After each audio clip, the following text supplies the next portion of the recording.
ಎಲ್ಲರಿಗೂ ನಮಸ್ಕಾರ ಸ್ನೇಹಿತರೆ. ಈ ವಿಡಿಯೋದಲ್ಲಿ ನಾವು ಜುಲೈ 2ನೇ ವಾರದ ಅಂದರೆ ಜುಲೈ 8ರಿಂದ ಜುಲೈ 14ರವರೆಗಿನ ಪ್ರಮುಖ ಪ್ರಚಲಿತ ಘಟನೆಗಳಿಗೆ ಸಂಬಂಧಪಟ್ಟಂತಹ ಮಾಹಿತಿ ಮತ್ತು ಪ್ರಮುಖ ಪ್ರಶ್ನೋತ್ತರಗಳನ್ನು ನೋಡಲಿದ್ದೇವೆ. ಅದಕ್ಕೂ ಮುಂಚೆ ನಿಮಗೊಂದು ವಿಶೇಷ ಸೂಚನೆ. ಏನಪ್ಪ ಅಂದರೆ ನಮ್ಮದೇ ಒಂದು ಟೆಲಿಗ್ರಾಮ್ ಚಾನಲ್ ಕೂಡ ಇದೆ. ನೀವು ಟೆಲಿಗ್ರಾಮ್ ಅಪ್ಲಿಕೇಶನಲ್ಲಿ ಹೋಗಿ ಸರ್ಚ್ ಬಾಕ್ಸಲ್ಲಿ GK ಟುಡೇ ಕನ್ನಡ ಯೂಟ್ಯೂಬ್ ಅಂತ ಸರ್ಚ್ ಕೊಟ್ಟರೆ ನಿಮಗೆ ನಮ್ಮ ಚಾನಲ್ ಸಿಗುತ್ತೆ. ಆ ಚಾನಲ್ಗೂ ಕೂಡ ನೀವು ಜಾಯ್ನ್ ಆಗಿ ಅಲ್ಲಿ ನಾನು ಕೆಲವೊಂದು ಇಂಪಾರ್ಟೆಂಟ್ ಕರೆಂಟ್ ಅಫೇರ್ಸ್ಗೆ ಸಂಬಂಧಪಟ್ಟಂತಹ ಆರ್ಟಿಕಲ್ಸನ್ನು ಹಾಕ್ತಾ ಇರ್ತೀನಿ, ಅಥವಾ PSIಗೆ ಸಂಬಂಧಪಟ್ಟಂತಹ ಕೆಲವೊಂದು ಎಸ್ಸೆ ಟಾಪಿಕ್ಸ್ ಬಗ್ಗೆ ಅಲ್ಲಿ ನಿಮಗೆ ಹೇಳ್ತಾ ಇರ್ತೀನಿ, ಇನ್ಫಾರ್ಮೇಷನನ್ನು ಕೊಡ್ತಾ ಇರ್ತೀನಿ. ಕೆಲವೊಂದು ಸಾರಿ KS ಮೇನ್ಸ್ಗೆ ಸಂಬಂಧಪಟ್ಟಂತಹ ಮಾಹಿತಿಯನ್ನು ಕೂಡ ನಿಮಗೆ ಅಲ್ಲಿ ನೀಡ್ತಾ ಇರ್ತಾನೆ. ಅದರ ಜೊತೆಗೆ ಈ ವ್ಯಕ್ತಿತ್ವ ವಿಕಸನ ಮತ್ತು ಕೆಲವೊಂದು ಮೋಟಿವೇಶನ್ಗೆ ಸಂಬಂಧಪಟ್ಟಂತಹ ಮಾಹಿತಿಯನ್ನು ಕೂಡ ಆ ಟೆಲಿಗ್ರಾಮ್ ಚಾನಲಲ್ಲಿ ಹಾಕ್ತಾ ಇರ್ತೀನಿ. ಎಲ್ಲರೂ ಕೂಡ ಜಾಯ್ನ್ ಆಗಿ. ಓಕೆ. ಅದಲ್ಲದೆ ರೀಸೆಂಟಾಗಿ ಅಂದರೆ ಕೇಂದ್ರ ಸರ್ಕಾರ ಏನು ಮಾಡಿದೆ ಅಂದರೆ ಹೊಸ ಸಚಿವರನ್ನು ನೇಮಕ ಮಾಡಿದೆ. ಓಕೆ. ಇಲ್ಲಿ ನಾನು ಇಂಗ್ಲೀಷಲ್ಲಿ ಲಿಸ್ಟನ್ನು ಕೊಟ್ಟಿದ್ದೀನಿ. ಇಂಗ್ಲೀಷಲ್ಲಿ ಕೊಡೋಕ್ಕೂ ಕೂಡ ಕಾರಣ ಇದೆ. ಅದನ್ನು ನಾನು ಕನ್ನಡದಲ್ಲಿ ನಿಮಗೆ ಟ್ರಾನ್ಸ್ಲೇಟ್ ಮಾಡ್ತಾ ಹೇಳ್ತಾ ಹೋಗ್ತೀನಿ. ಇದರಿಂದ ನಿಮ್ಗೆ ಏನಾಗುತ್ತೆ ಅಂದರೆ ಇಂಗ್ಲೀಷ್ನಿಂದ ಕನ್ನಡಕ್ಕೆ ಕೆಲವೊಂದು ವರ್ಡ್ಸ್ ಕೂಡ ಕಲ್ತಂಗಾಗುತ್ತೆ, ಮತ್ತು ನಿಮಗೆ PSI ಟ್ರಾನ್ಸ್ಲೇಷನ್ಗೂ ಕೂಡ ಹೆಲ್ಪ್ ಆಗುತ್ತೆ. ಓಕೆ. ಮೊಟ್ಟ ಮೊದಲನೇದಾಗಿ ಹರ್ದೀಪ್ ಸಿಂಗ್ ಪುರಿ ಅವರು ಪೆಟ್ರೋಲಿಯಂ ಆ್ಯಂಡ್ ನ್ಯಾಚುರಲ್ ಗ್ಯಾಸ್ ಸಚಿವರಾಗಿ ನೇಮಕಗೊಂಡಿದ್ದಾರೆ. ಅಂದರೆ ಪೆಟ್ರೋಲಿಯಂ ಮತ್ತು ಸ್ವಾಭಾವಿಕ ಅನಿಲ ಸಚಿವರಾಗಿ ಹರ್ದೀಪ್ ಸಿಂಗ್ ಪುರಿ. ಇವರು ಇದೊಂದೇ ಅಲ್ಲ, minister of housing and urban affairs ಅಂದರೆ ವಸತಿ ಮತ್ತು ನಗರ ವ್ಯವಹಾರಗಳ ಸಚಿವರಾಗಿಯೂ ಕೂಡ ಹರ್ದೀಪ್ ಸಿಂಗ್ ಪುರಿ ಅವರು ನೇಮಕಗೊಂಡಿದ್ದಾರೆ.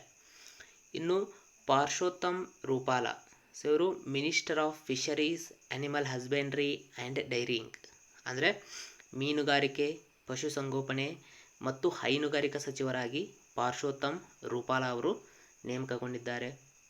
ಇನ್ನು ministry of food processing industries ಅಂದರೆ ಆಹಾರ ಸಂಸ್ಕರಣಾ ಕೈಗಾರಿಕೆಗಳ ಸಚಿವರಾಗಿ ಪಶುಪತಿ ಕುಮಾರ್ ಪರಾಸ್ ಅವರು ನೇಮಕಗೊಂಡಿದ್ದಾರೆ. ಇನ್ನು ಸಿವಿಲ್ ಏವಿಯೇಷನ್ ಮಿನಿಸ್ಟರ್ ಅಂದರೆ ನಾಗರಿಕ ವಿಮಾನಯಾನ ಸಚಿವರಾಗಿ ಜ್ಯೋತಿರಾದಿತ್ಯ ಸಿಂಧ್ಯಾ ಅವರು ನೇಮಕಗೊಂಡಿದ್ದಾರೆ. ಇನ್ನು ಹೆಲ್ತ್ ಮಿನಿಸ್ಟರ್ ಅಂದರೆ ಆರೋಗ್ಯ ಸಚಿವರಾಗಿ ಮನ್ಸುಖ್ ಮಾಂಡವೀಯ ಅವರು ನೇಮಕಗೊಂಡಿದ್ದಾರೆ. ಇನ್ನು ಅಮಿತ್ ಶಾ, ಇವರು ಮೊದಲಿಂದನೂ ಕೂಡ ಹೋಮ್ ಅಫೇರ್ಸ್ ಅಂದರೆ ಗೃಹ ವ್ಯವಹಾರಗಳ ಸಚಿವರಾಗಿ ಅಮಿತ್ ಶಾ ಮುಂಚೆನೇ ಇದ್ದರು, ಈಗಲೂ ಕೂಡ ಇದ್ದಾರೆ. ಅವರಿಗೆ ಒಂದು ಹೆಚ್ಚಿನ ಹೊರೆಯನ್ನು ಕೊಡಲಾಗಿದೆ.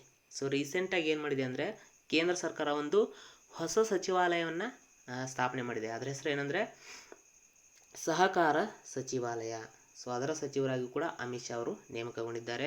ಇನ್ನು ಪಿಯೂಷ್ ಗೋಯಲ್, ಇವರು union minister of commerce and industry, ವಾಣಿಜ್ಯ ಮತ್ತು ಕೈಗಾರಿಕಾ ಸಚಿವರಾಗಿ ಪಿಯೂಷ್ ಗೋಯಲ್. ಅದರ ಜೊತೆಗೇನೆ union minister of consumer affairs, food and public distribution ಅಂದರೆ ಗ್ರಾಹಕರ ವ್ಯವಹಾರಗಳು, ಆಹಾರ ಮತ್ತು ಸಾರ್ವಜನಿಕ ವಿತರಣಾ ಸಚಿವರಾಗಿಯೂ ಕೂಡ ಪಿಯೂಷ್ ಗೋಯಲ್ ಕಾರ್ಯನಿರ್ವಹಿಸಲಿದ್ದಾರೆ. ಅದರ ಜೊತೆಗೆ ಯೂನಿಯನ್ ಮಿನಿಸ್ಟರ್ ಆಫ್ ಟೆಕ್ಸ್ಟೈಲ್ಸ್ ಅಂದರೆ ಜವಳಿ ಸಚಿವರಾಗಿಯೂ ಕೂಡ ಪಿಯೂಷ್ ಗೋಯಲ್ ಅವರು ಕಾರ್ಯನಿರ್ವಹಿಸಲಿದ್ದಾರೆ. ಇನ್ನು ಧರ್ಮೇಂದ್ರ ಪ್ರಧಾನ್, ಇವರು ಯೂನಿಯನ್ ಮಿನಿಸ್ಟರ್ ಆಫ್ ಎಜುಕೇಷನ್ ಅಂದರೆ ಶಿಕ್ಷಣ ಸಚಿವರಾಗಿ ಕಾರ್ಯನಿರ್ವಹಿಸಲಿದ್ದಾರೆ. ಶಿಕ್ಷಣ ಸಚಿವಾಲಯವನ್ನು ರೀಸೆಂಟಾಗಿ ಏನಂದರೆ ನೂತನ ರಾಷ್ಟ್ರೀಯ ಶಿಕ್ಷಣ ನೀತಿ ಏನಿತ್ತು ಅದರ ಪ್ರಕಾರವಾಗಿ ಈ ಸಚಿವಾಲಯವನ್ನು ಅಂದರೆ ಮುಂಚೆ ಮಾನವ ಸಂಪನ್ಮೂಲ ಅಭಿವೃದ್ಧಿ ಸಚಿವಾಲಯ ಅಂತ ಏನಿತ್ತು ಅದನ್ನೇ ನಾವು ಶಿಕ್ಷಣ ಸಚಿವಾಲಯ ಅಂತ ಬದಲಾವಣೆ ಮಾಡಿದ್ದೇವೆ. ಓಕೆ. ಅದರ ಸಚಿವರಾಗಿ ಧರ್ಮೇಂದ್ರ ಪ್ರಧಾನ್ ಅವರು ನೇಮಕಗೊಂಡಿದ್ದಾರೆ. ಇದರ ಜೊತೆಗೆ ಇವರು union minister of skill development and entrepreneurship ಅಂದರೆ ಕೌಶಲ್ಯ ಅಭಿವೃದ್ಧಿ ಮತ್ತು ಉದ್ಯಮಶೀಲತಾ ಸಚಿವರಾಗಿಯೂ ಕೂಡ ಇವರು ಕಾರ್ಯನಿರ್ವಹಿಸಲಿದ್ದಾರೆ. ಇನ್ನು ಕಿಶನ್ ರೆಡ್ಡಿ, ಇವರು ಯೂನಿಯನ್ ಮಿನಿಸ್ಟರ್ ಆಫ್ ಕಲ್ಚರ್ ಅಂದರೆ ಸಂಸ್ಕೃತಿ ಸಚಿವರಾಗಿ ಕಿಶನ್ ರೆಡ್ಡಿ ಅವರು ನೇಮಕಗೊಂಡಿದ್ದಾರೆ. ಇದರ ಜೊತೆಗೆ ಯೂನಿಯನ್ ಮಿನಿಸ್ಟರ್ ಆಫ್ ಟೂರಿಸಂ ಅಂದರೆ ಪ್ರವಾಸೋದ್ಯಮ ಸಚಿವರಾಗಿಯೂ ಕೂಡ ಕಾರ್ಯನಿರ್ವಹಿಸಲಿದ್ದಾರೆ. ಅದರ ಜೊತೆಗೆ union minister of development of north eastern region ಅಂದರೆ ಭಾರತದ ಈಶಾನ್ಯ ಭಾಗ ಏನಿದೆ ಅದರ ಅಭಿವೃದ್ಧಿ ಸಚಿವರಾಗಿಯೂ ಕೂಡ ಕಿಶನ್ ರೆಡ್ಡಿ ಅವರು ನೇಮಕಗೊಂಡಿದ್ದಾರೆ. ಇದು ಮೋಸ್ಟ್ ಇಂಪಾರ್ಟೆಂಟ್, ಯಾಕಂದರೆ ಭಾರತದ ಈಶಾನ್ಯ ರಾಜ್ಯ ಪದೇ ಪದೇ ಸುದ್ದಿಯಲ್ಲಿರುತ್ತೆ. ಹೀಗಾಗಿ ಭಾರತದ ಈಶಾನ್ಯ ಅಭಿವೃದ್ಧಿ ಸಚಿವರಾಗಿ ಯಾರು ನೇಮಕೊಂಡಿದ್ದಾರೆ ಅಂತ ಕೂಡ ಪ್ರಶ್ನೆಯನ್ನು ಕೇಳುವಂಥ ಚಾನ್ಸಸ್ ಇದೆ. ಇನ್ನು ಕಿರಣ್ ರಿಜಿಜು ಅವರು ಲಾ ಆ್ಯಂಡ್ ಜಸ್ಟಿಸ್ ಮಿನಿಸ್ಟರ್ ಅಂದರೆ ಕಾನೂನು ಮತ್ತು ನ್ಯಾಯ ಸಚಿವರಾಗಿ ಕಿರಣ್ ರಿಜಿಜು ಅವರು ನೇಮಕಗೊಂಡಿದ್ದಾರೆ. ಇನ್ನು ಅಶ್ವಿನಿ ವೈಷ್ಣವ್ ಸೊ ಇವರು ಯೂನಿಯನ್ ಮಿನಿಸ್ಟರ್ ಆಫ್ ರೈಲ್ವೇಸ್, ಇವರು ರೈಲ್ವೆ ಸಚಿವರಾಗಿ ನೇಮಕಗೊಂಡಿದ್ದಾರೆ. ಓಕೆ, ಹಾಗಾದರೆ ಈ ಮುಂಚೆ ಇವ್ರಿಗಿಂತ ಮುಂಚೆ ರೈಲ್ವೆ ಸಚಿವರು ಯಾರಿದ್ರು? ಸೊ ನಿಮ್ಮ ಉತ್ತರನ ಕಮೆಂಟ್ ಬಾಕ್ಸಲ್ಲಿ ಕಮೆಂಟ್ ಮಾಡಿ. ಓಕೆ, ಸೊ ಪ್ರಶ್ನೋತ್ತರಗಳನ್ನ ನೋಡ್ತಾ ಹೋಗೋಣ. ಇದ್ರ ಜೊತೆಗೆ ಸೊ ಕೊನೆಯಲ್ಲಿ ನಾನು ಒನ್ ಲೈನರ್ ಕರೆಂಟ್ ಅಫೇರ್ಸ್ ಅಂತ ಹೇಳ್ತಾ ಹೋಗ್ತೀನಿ. ಓಕೆ, ಅಂದರೆ ಅವ್ರ ಬಗ್ಗೆ ನಾವು ಡೀಪಾಗಿ ಓದುವಂಥ ಅವಶ್ಯಕತೆ ಇರೋದಿಲ್ಲ. ಜಸ್ಟ್ ನೀವೇನಂದರೆ ಒನ್ ಲೈನರ್ ಥರ ಅವುಗಳನ್ನೇ ತಿಳ್ಕೊಂಡ್ರೆ ಸಾಕು. ಓಕೆ, ಯಾವುದು ಎಕ್ಸ್ಪ್ಲನೇಷನ್ ನೀಡಿರುತ್ತೋ ಅವುಗಳನ್ನು ನಾನು ಕ್ವಶನ್ ಆಗಿ ನಿಮಗೆ ರೆಡಿ ಮಾಡಿರ್ತೀನಿ. ಓಕೆ, ಸೊ ಕ್ವಶನನ್ನು ಒಂದೊಂದಾಗಿ ನೋಡ್ತಾ ಹೋಗೋಣ. ಮೊದಲೇ ಪ್ರಶ್ನೆ, ಗ್ರ್ಯಾಂಡ್ ಇಥಿಯೋಪಿಯನ್ ರಿನೆಸೆನ್ಸ್ ಡ್ಯಾಮ್, ಸೊ ಇದನ್ನು ಯಾವ ನದಿಗೆ ಅಡ್ಡಲಾಗಿ ಕಟ್ಟಲಾಗುತ್ತಿದೆ? ಓಕೆ, ಸೊ ಮೋಸ್ಟ್ ಇಂಪಾರ್ಟೆಂಟ್ ಇದು. ಸೊ ಯಾವ ರೀತಿ ನಮ್ಮ ದೇಶಗಳ ನಡುವೆ ಫಾರ್ ಎಕ್ಸಾಂಪಲ್ ಸಿಂಧೂ ನದಿ ವಿವಾದ ಅಥವಾ ಅರುಣಾ ನದಿ ವಿವಾದ, ಓಕೆ, ಸೊ ಈ ರೀತಿ ವಿವಾದಗಳು ಇರ್ತಾವಲ್ಲ, ಅದೇ ರೀತಿ ಈ ಆಫ್ರಿಕಾ ಖಂಡದಲ್ಲೂ ಕೂಡ ಈ ನೈಲ್ ನದಿಗೆ ಸಂಬಂಧಪಟ್ಟಂಥ ವಿವಾದಗಳಿರೋದು ಕಾಮನ್. ಯಾಕಂದರೆ ಜಗತ್ತಿನಲ್ಲಿಯೇ ಅತಿ ಉದ್ದವಾದ ನದಿ ಯಾವುದಂದರೆ ಅದು ನೈಲ್ ನದಿ. ಜಗತ್ತಿನಲ್ಲಿ ಅತಿ ದೊಡ್ಡದಾದ ನದಿ ಅಂದರೆ ಅದು ಅಮೆಜಾನ್ ನದಿ. ಓಕೆ, ಇವೆರಡರ ನಡುವೆ ನೀವು ಕನ್ಫ್ಯೂಷನ್ ಆಗಬಾರ್ದು. ಸೊ ಈ ನೈಲ್ ನದಿ ಏನು ಆಫ್ರಿಕಾ ಖಂಡದಲ್ಲಿ ಪ್ರಮುಖವಾಗಿ ಹರಿಯುತ್ತೆ, ಸೊ ಅದು ಹಲವಾರು ದೇಶಗಳ ಮೂಲಕ ಹಾದೋಗುತ್ತೆ. ಸೊ ಹೀಗಾಗಿ ಇದು ಕೂಡ ವಿವಾದಕ್ಕೆ ಕಾರಣ ಆಗುತ್ತೆ. ಸೊ ಈಗ ಅದೇ ನೈಲ್ ನದಿಗೆ ಅಡ್ಡಲಾಗಿ ಏನು ಮಾಡ್ತಿದ್ದಾರೆ ಅಂದರೆ ಗ್ರ್ಯಾಂಡ್ ಇಥಿಯೋಪಿಯನ್ ರಿನೆಸೆನ್ಸ್ ಡ್ಯಾಮನ್ನು ಕಟ್ಟಲಾಗ್ತಿದೆ. ಓಕೆ, ಸೊ ಅದನ್ನು ನಾವು ಮ್ಯಾಪ್ ಮೂಲಕ ನೋಡಿದರೆ ನಿಮಗೆ ಕ್ಲೀನಾಗಿ ಅಂಡರ್ಸ್ಟ್ಯಾಂಡ್ ಆಗುತ್ತೆ. ಓಕೆ, ಸೊ ನೀವಿಲ್ಲಿ ನೋಡ್ಬೋದು ಇಥಿಯೋಪಿಯಾ ದೇಶದಲ್ಲಿ ಈ ಗ್ರ್ಯಾಂಡ್ ಇಥಿಯೋಪಿಯನ್ ರೆನೆಸೆನ್ಸ್ ಡ್ಯಾಮನ್ನು ಯಾವ ನದಿಗೆ ಅಡ್ಡಲಾಗಿ ಕಟ್ಟಲಾಗ್ತಿದೆ ಅಂದರೆ ನೈಲ್ ನದಿಗೆ ಅಡ್ಡಲಾಗಿ. ಸೊ ನೈಲ್ ನದಿಯು ಸಾಮಾನ್ಯವಾಗಿ ಎರಡು ಮೂಲಗಳನ್ನು ಹೊಂದಿದೆ. ಒಂದು ವೈಟ್ ನೈಲ್ ಇಲ್ಲಿಂದ ಬರುತ್ತೆ, ಇನ್ನೊಂದು ಬ್ಲೂ ನೈಲ್. ಅವೆರಡೂ ಸೇರಿ ನೈಲ್ ನದಿಯಾಗಿ ಹಾಗೆ ಹರಿಯುತ್ತಾ ಮೆಡಿಟರೇನಿಯನ್ ಸಮುದ್ರವನ್ನು ಸೇರುತ್ತೆ. ಸೊ ಈ ಬ್ಲೂ ನೈಲ್ಗೆ ಅಂದರೆ ನೀಲಿ ನೈಲ್ ನದಿ ಏನಿದೆ, ಸೊ ಅದಕ್ಕೆ ಅಡ್ಡಲಾಗಿ ಈ ಡ್ಯಾಮನ್ನು ಕಟ್ಟಲಾಗ್ತಿದೆ. ಸಾಮಾನ್ಯವಾಗಿ ನೈಲ್ ನದಿಯ ಮೂಲವನ್ನು ನಾವು ಸೊ ಈ ವೈಟ್ ನೈಲ್ ನದಿ ಏನಿದೆ ಅದನ್ನೇ ನಾವು ನೈಲ್ ನದಿಯ ಮೂಲ ಅಂತ ಕನ್ಸಿಡರ್ ಮಾಡ್ತೀವಿ. ಓಕೆ, ಸೊ ಇದು ಯಾಕೆ ವಿವಾದದಲ್ಲಿದೆ? ಸೊ ಪ್ರಮುಖವಾಗಿ ಈ ಡ್ಯಾಮನ್ನು ಕಟ್ಟೋದ್ರಿಂದ ಏನಂದರೆ ಈ ಸುಡಾನ್ ದೇಶಕ್ಕೆ ಹರಿಯುವಂತಹ ನೀರು ಕಡಿಮೆ ಆಗುತ್ತೆ. ನಂತರ ಈಜಿಪ್ಟ್ ದೇಶಕ್ಕೆ ಹರಿಯುವಂಥ ನೀರು ಕೂಡ ಕಡಿಮೆಯಾಗುವಂಥ ಸಾಧ್ಯತೆ ಇದೆ. ಸೊ ಹೀಗಾಗಿ ಇಥಿಯೋಪಿಯಾ ದೇಶ ಈ ಡ್ಯಾಮನ್ನು ಏನು ಕಟ್ತಾ ಇದೆ, ಸೊ ಅದನ್ನು ಈ ಸುಡಾನ್ ದೇಶ ಮತ್ತು ಈಜಿಪ್ಟ್ ದೇಶಗಳು ವಿರೋಧವನ್ನು ಮಾಡ್ತಾ ಇವೆ. The light off Asia, the poem that defined the Buddha, ಈ ಪುಸ್ತಕದ ಲೇಖಕರು ಯಾರು? ಸೊ ಈ ಪುಸ್ತಕವನ್ನು ಬರೆದವರು ಯಾರಂದರೆ ಮಾಜಿ ಕೇಂದ್ರ ಸಚಿವರಾದಂತಹ ಜೈರಾಮ್ ರಮೇಶ್ ಅವರು ಈ ಪುಸ್ತಕವನ್ನು ಬರೆದಿದ್ದಾರೆ. The light off Asia, the poem that defined the Buddha. So ಈ ಪುಸ್ತಕವನ್ನು ಜೈರಾಮ್ ರಮೇಶ್ ಅವರು ಬರೆದಿದ್ದಾರೆ. ಓಕೆ, ಅದೇ ರೀತಿ ನಾವು ಇನ್ನೊಂದು ಸುದ್ದಿಯನ್ನು ಕೇಳಿದ್ದೀವಿ, ಹಿಸ್ಟ್ರಿಯಲ್ಲಿ ಓದಿರ್ತೀವಿ. ಏನು? ಲೈಟ್ ಆಫ್ ಏಷ್ಯಾ ಅಂದರೆ ಏಷ್ಯಾದ ಬೆಳಕು ಅಂತ ಯಾರನ್ನು ಕರಿತೀವಿ? ಬುದ್ಧನನ್ನು ಕರಿತೀವಿ. ಸೊ ಹಾಗಾದರೆ ಬುದ್ಧನನ್ನು ಏಷ್ಯಾದ ಬೆಳಕು ಅಂತ ಕರೆದವ್ರು ಯಾರು? ಓಕೆ, ಸೊ ಅವರೇ Edwin Arnold. So Edwin Arnold ಅವರು ಸೊ ಬುದ್ಧನನ್ನು ಏಷ್ಯಾದ ಬೆಳಕು ಅಂತ ಕರೆದರು. ಸೊ ಅವರು ನೇರವಾಗಿ ಕರೀಲಿಲ್ಲ. ಸೊ ಅವರು ಒಂದು ಪೋಯಮನ್ನು ಬರೆದ್ರು, ಅಂದರೆ ಕವಿತೆಯನ್ನು ಬರೆದಿದ್ರು. ಸೊ ಆ ಕವಿತೆಯ ಹೆಸರೇ ಲೈಟ್ ಆಫ್ ಏಷ್ಯಾ. ಓಕೆ, ಅಂದರೆ ಏಷ್ಯಾದ ಬೆಳಕು ಆ ಕವಿತೆ ಹೆಸರು. ಅದರಲ್ಲಿ ಪ್ರಮುಖವಾಗಿ ಬುದ್ಧನ ಕುರಿತು ಬರೆದಿದ್ದಾರೆ. ಓಕೆ, ಸಿಮೆಂಟ್ ಉದ್ಯಮಕ್ಕಾಗಿ 25 ಸದಸ್ಯರ ಅಭಿವೃದ್ಧಿ ಮಂಡಳಿಯನ್ನು ಕೇಂದ್ರ ಸರ್ಕಾರ ರಚಿಸಿದೆ. ಸೊ ಈ ಮಂಡಳಿಯ ಅಧ್ಯಕ್ಷರು ಯಾರು? ಓಕೆ, ಸೊ ಈ ಮಂಡಳಿಯ ಅಧ್ಯಕ್ಷರು ಯಾರಪ್ಪ ಅಂದರೆ ಪುನೀತ್ ದಾಲ್ಮಿಯಾ. ನಿಮಗೆ ಗೊತ್ತು, ದಾಲ್ಮಿಯಾ ಸಿಮೆಂಟ್ ಬಗ್ಗೆ ಅಂತೂ ನೀವು ಕೇಳ್ತೀರ. ಓಕೆ, ದಾಲ್ಮಿಯಾ ಭಾರತ್ ಗ್ರೂಪ್ ಅಂತ ಏನಿದೆ ಅದು ಪ್ರಮುಖವಾಗಿ ದಾಲ್ಮಿಯಾ ಸಿಮೆಂಟನ್ನು ಉತ್ಪಾದನೆ ಮಾಡುತ್ತೆ. ಸೊ ಈ ದಾಲ್ಮಿಯಾ ಭಾರತ್ ಗ್ರೂಪ್ನ CMD ಈ ಪುನೀತ್ ದಾಲ್ಮಿಯಾ. ಸೊ ಇವರ ಅಧ್ಯಕ್ಷತೆಯಲ್ಲಿ 25 ಸದಸ್ಯರ ಅಭಿವೃದ್ಧಿ ಮಂಡಳಿಯನ್ನು ಕೇಂದ್ರ ಸರ್ಕಾರ ರಚನೆ ಮಾಡಿದೆ. ಹಾಗಾದರೆ ಇದರ ಉದ್ದೇಶ ಏನು? ಸಿಮೆಂಟನ್ನು ನಾವು ಉತ್ಪಾದನೆ ಮಾಡುವಾಗ ಆಗುವಂತಹ ವೇಸ್ಟೇಜ್ ಅಲ್ಲದೆ ಹೆಚ್ಚಿನ ಪ್ರೊಡಕ್ಷನನ್ನು ಪಡ್ಕೊಳ್ಳೋಕ್ಕೆ, ಮತ್ತು ಸಿಮೆಂಟ್ನ ಕ್ವಾಲಿಟಿಯನ್ನು ಹೆಚ್ಚಿಗೆ ಮಾಡೋಕ್ಕೆ, ಮತ್ತು ಸಿಮೆಂಟ್ ಉತ್ಪಾದನೆಗೆ ತಗಲುವಂತಹ ವೆಚ್ಚವನ್ನು ಕಡಿಮೆ ಮಾಡುವಂಥ ಉದ್ದೇಶವನ್ನು ಇಟ್ಟುಕೊಂಡು ಅದಕ್ಕೆ ಯಾವ ರೀತಿ ಕ್ರಮಗಳನ್ನು ಕೈಗೊಳ್ಳಬೇಕು ಅಂತ ಅಧ್ಯಯನ ಮಾಡೋ ಸಲುವಾಗಿ ಈ ಸಮಿತಿಯನ್ನು ಅಥವಾ ಈ ಕೌನ್ಸಿಲನ್ನು ಅಥವಾ ಈ ಮಂಡಳಿಯನ್ನು ಕೇಂದ್ರ ಸರ್ಕಾರ ನೇಮಕ ಮಾಡಿದೆ. ಯಾಕೆ ನೇಮಕ ಮಾಡಬೇಕು? ಯಾಕಂದರೆ ನಮ್ಮ ದೇಶವನ್ನು ನಿರ್ಧರಿಸುವಂಥ 8 ಪ್ರಮುಖ ಕೈಗಾರಿಕೆಗಳಿದ್ದಾವೆ, ಅದರಲ್ಲೂ ಸಿಮೆಂಟ್ ಕೂಡ ಒಂದು.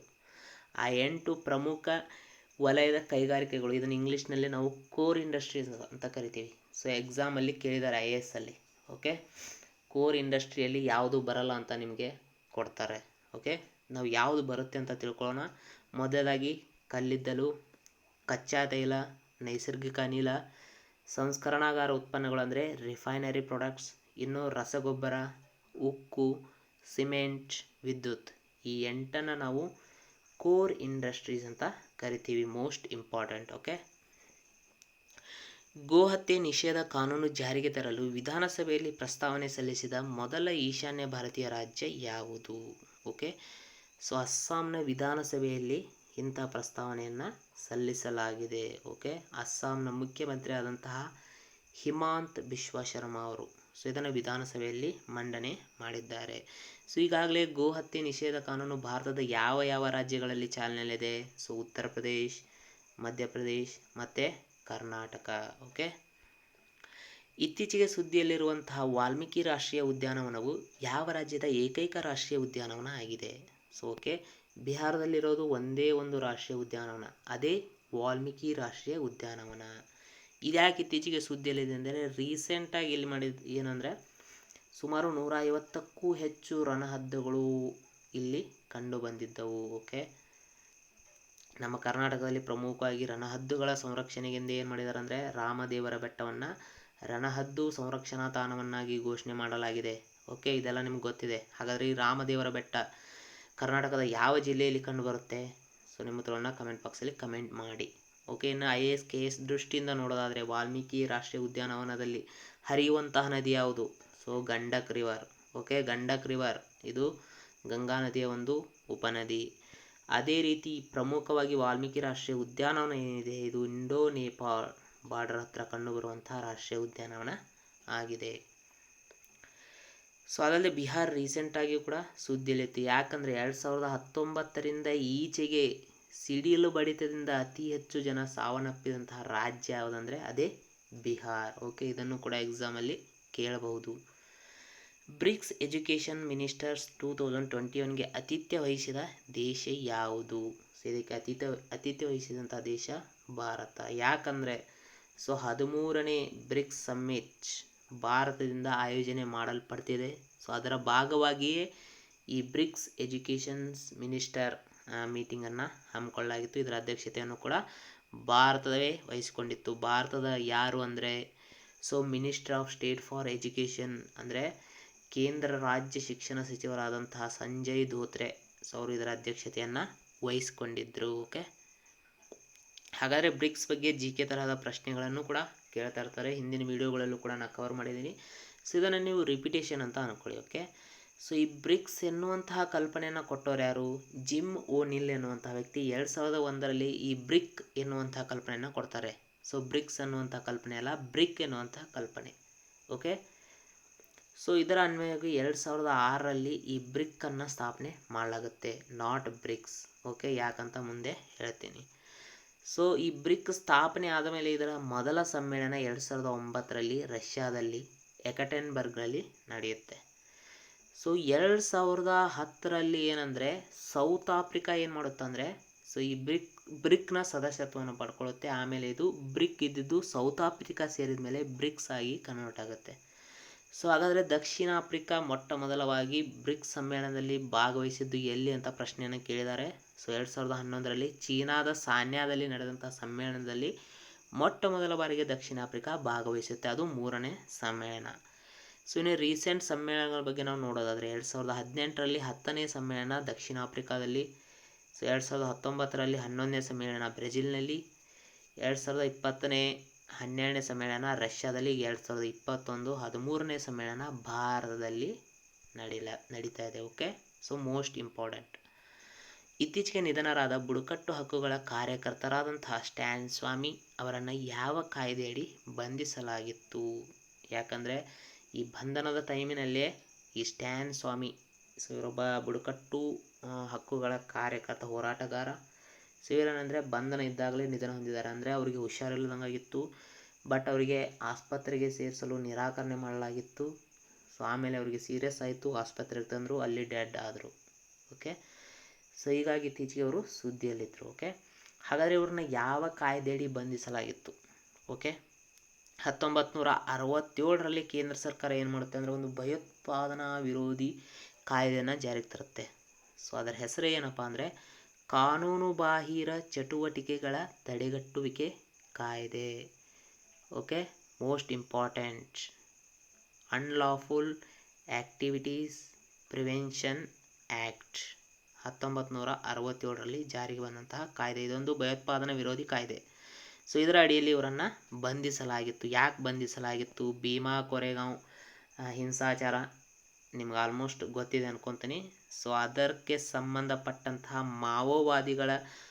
ಮಾವೋವಾದಿಗಳೊಂದಿಗೆ ಇವರು ಸಂಪರ್ಕವನ್ನು ಹೊಂದಿದ್ರು ಅಂತ ಸಂಶಯಿಸಿ ಇವರನ್ನು ಬಂಧಿಸಿಡಲಾಗಿತ್ತು. ಬಾಗ್ರಾಮ್ ಏರ್ಫೀಲ್ಡ್ ಯಾವ ದೇಶದಲ್ಲಿನ ಅಮೇರಿಕಾದ ಮಿಲಿಟರಿ ಪಡೆಗಳ ಪ್ರಮುಖ ನೆಲೆಯಾಗಿದೆ? ಓಕೆ, ಸೊ ರೀಸೆಂಟಾಗಿ ಅಫ್ಘಾನಿಸ್ತಾನದಿಂದ ಏನಂದರೆ ಅಮೇರಿಕಾ, ಓಕೆ, ಸೊ ತನ್ನ ಪಡೆಗಳೇನಿದ್ವು ಅಂದರೆ ಅಮೇರಿಕಾದ ಪಡೆಗಳಲ್ಲಿ ಏನು ನೆಲೆ ಊರಿದ್ವು ಅವುಗಳನ್ನು ಹಿಂದಕ್ಕೆ ಕರೆಸಿಕೊಳ್ಳುವುದಾಗಿ ಅಮೇರಿಕಾ ತಾಲಿಬಾನ್ನೊಂದಿಗಿನ ಶಾಂತಿ ಒಪ್ಪಂದದಲ್ಲಿ ಈ ಬಗ್ಗೆ ಹೇಳಿಕೆಯನ್ನು ನೀಡಿತ್ತು. ಓಕೆ, ಸೊ ಈಗ ಏನು ಮಾಡಿತ್ತಂದರೆ ಅಮೇರಿಕಾ ಈ ಬಾಗ್ರಾಮ್ ಏರ್ಫೀಲ್ಡ್, ಸೊ ಅಫ್ಘಾನಿಸ್ತಾನ್ ದೇಶದಲ್ಲಿ ಕಂಡುಬರುತ್ತೆ. ಓಕೆ, ಸೊ ಅಫ್ಘಾನಿಸ್ತಾನದಂತಹ ರಾಜಧಾನಿ ಆದಂತಹ ಕಾಬೂಲ್, ಸೊ ಅದರ ಮೇಲುಗಡೆ ನಿಮಗೆ ಬಾಗ್ರಾಮ್ ಏರ್ಫೀಲ್ಡ್ ಕಂಡುಬರುತ್ತೆ. ಅಲ್ಲಿ ಅಮೇರಿಕಾದ ಪಡೆಗಳು, ಸೈನಿಕ ಪಡೆಗಳು ಅಲ್ಲಿ ನೆಲೆ ಊರಿದ್ವು. ಈಗ ಅಲ್ಲಿಂದ ಅವು ಹಿಂತಿರುಗಿ ತಮ್ಮ ದೇಶಕ್ಕೆ ಮರಳಿವೆ. ಸೊ ಹೀಗಾಗಿ ಇದು ಇತ್ತೀಚೆಗೆ ಸುದ್ದಿಯಲ್ಲಿ ಇದೆ. So answer is Afghanistan. Okay, so ಇವರೇನು ಅಮೇರಿಕಾದವರು ಅಫ್ಘಾನಿಸ್ತಾನದಿಂದ ಹೋದರು.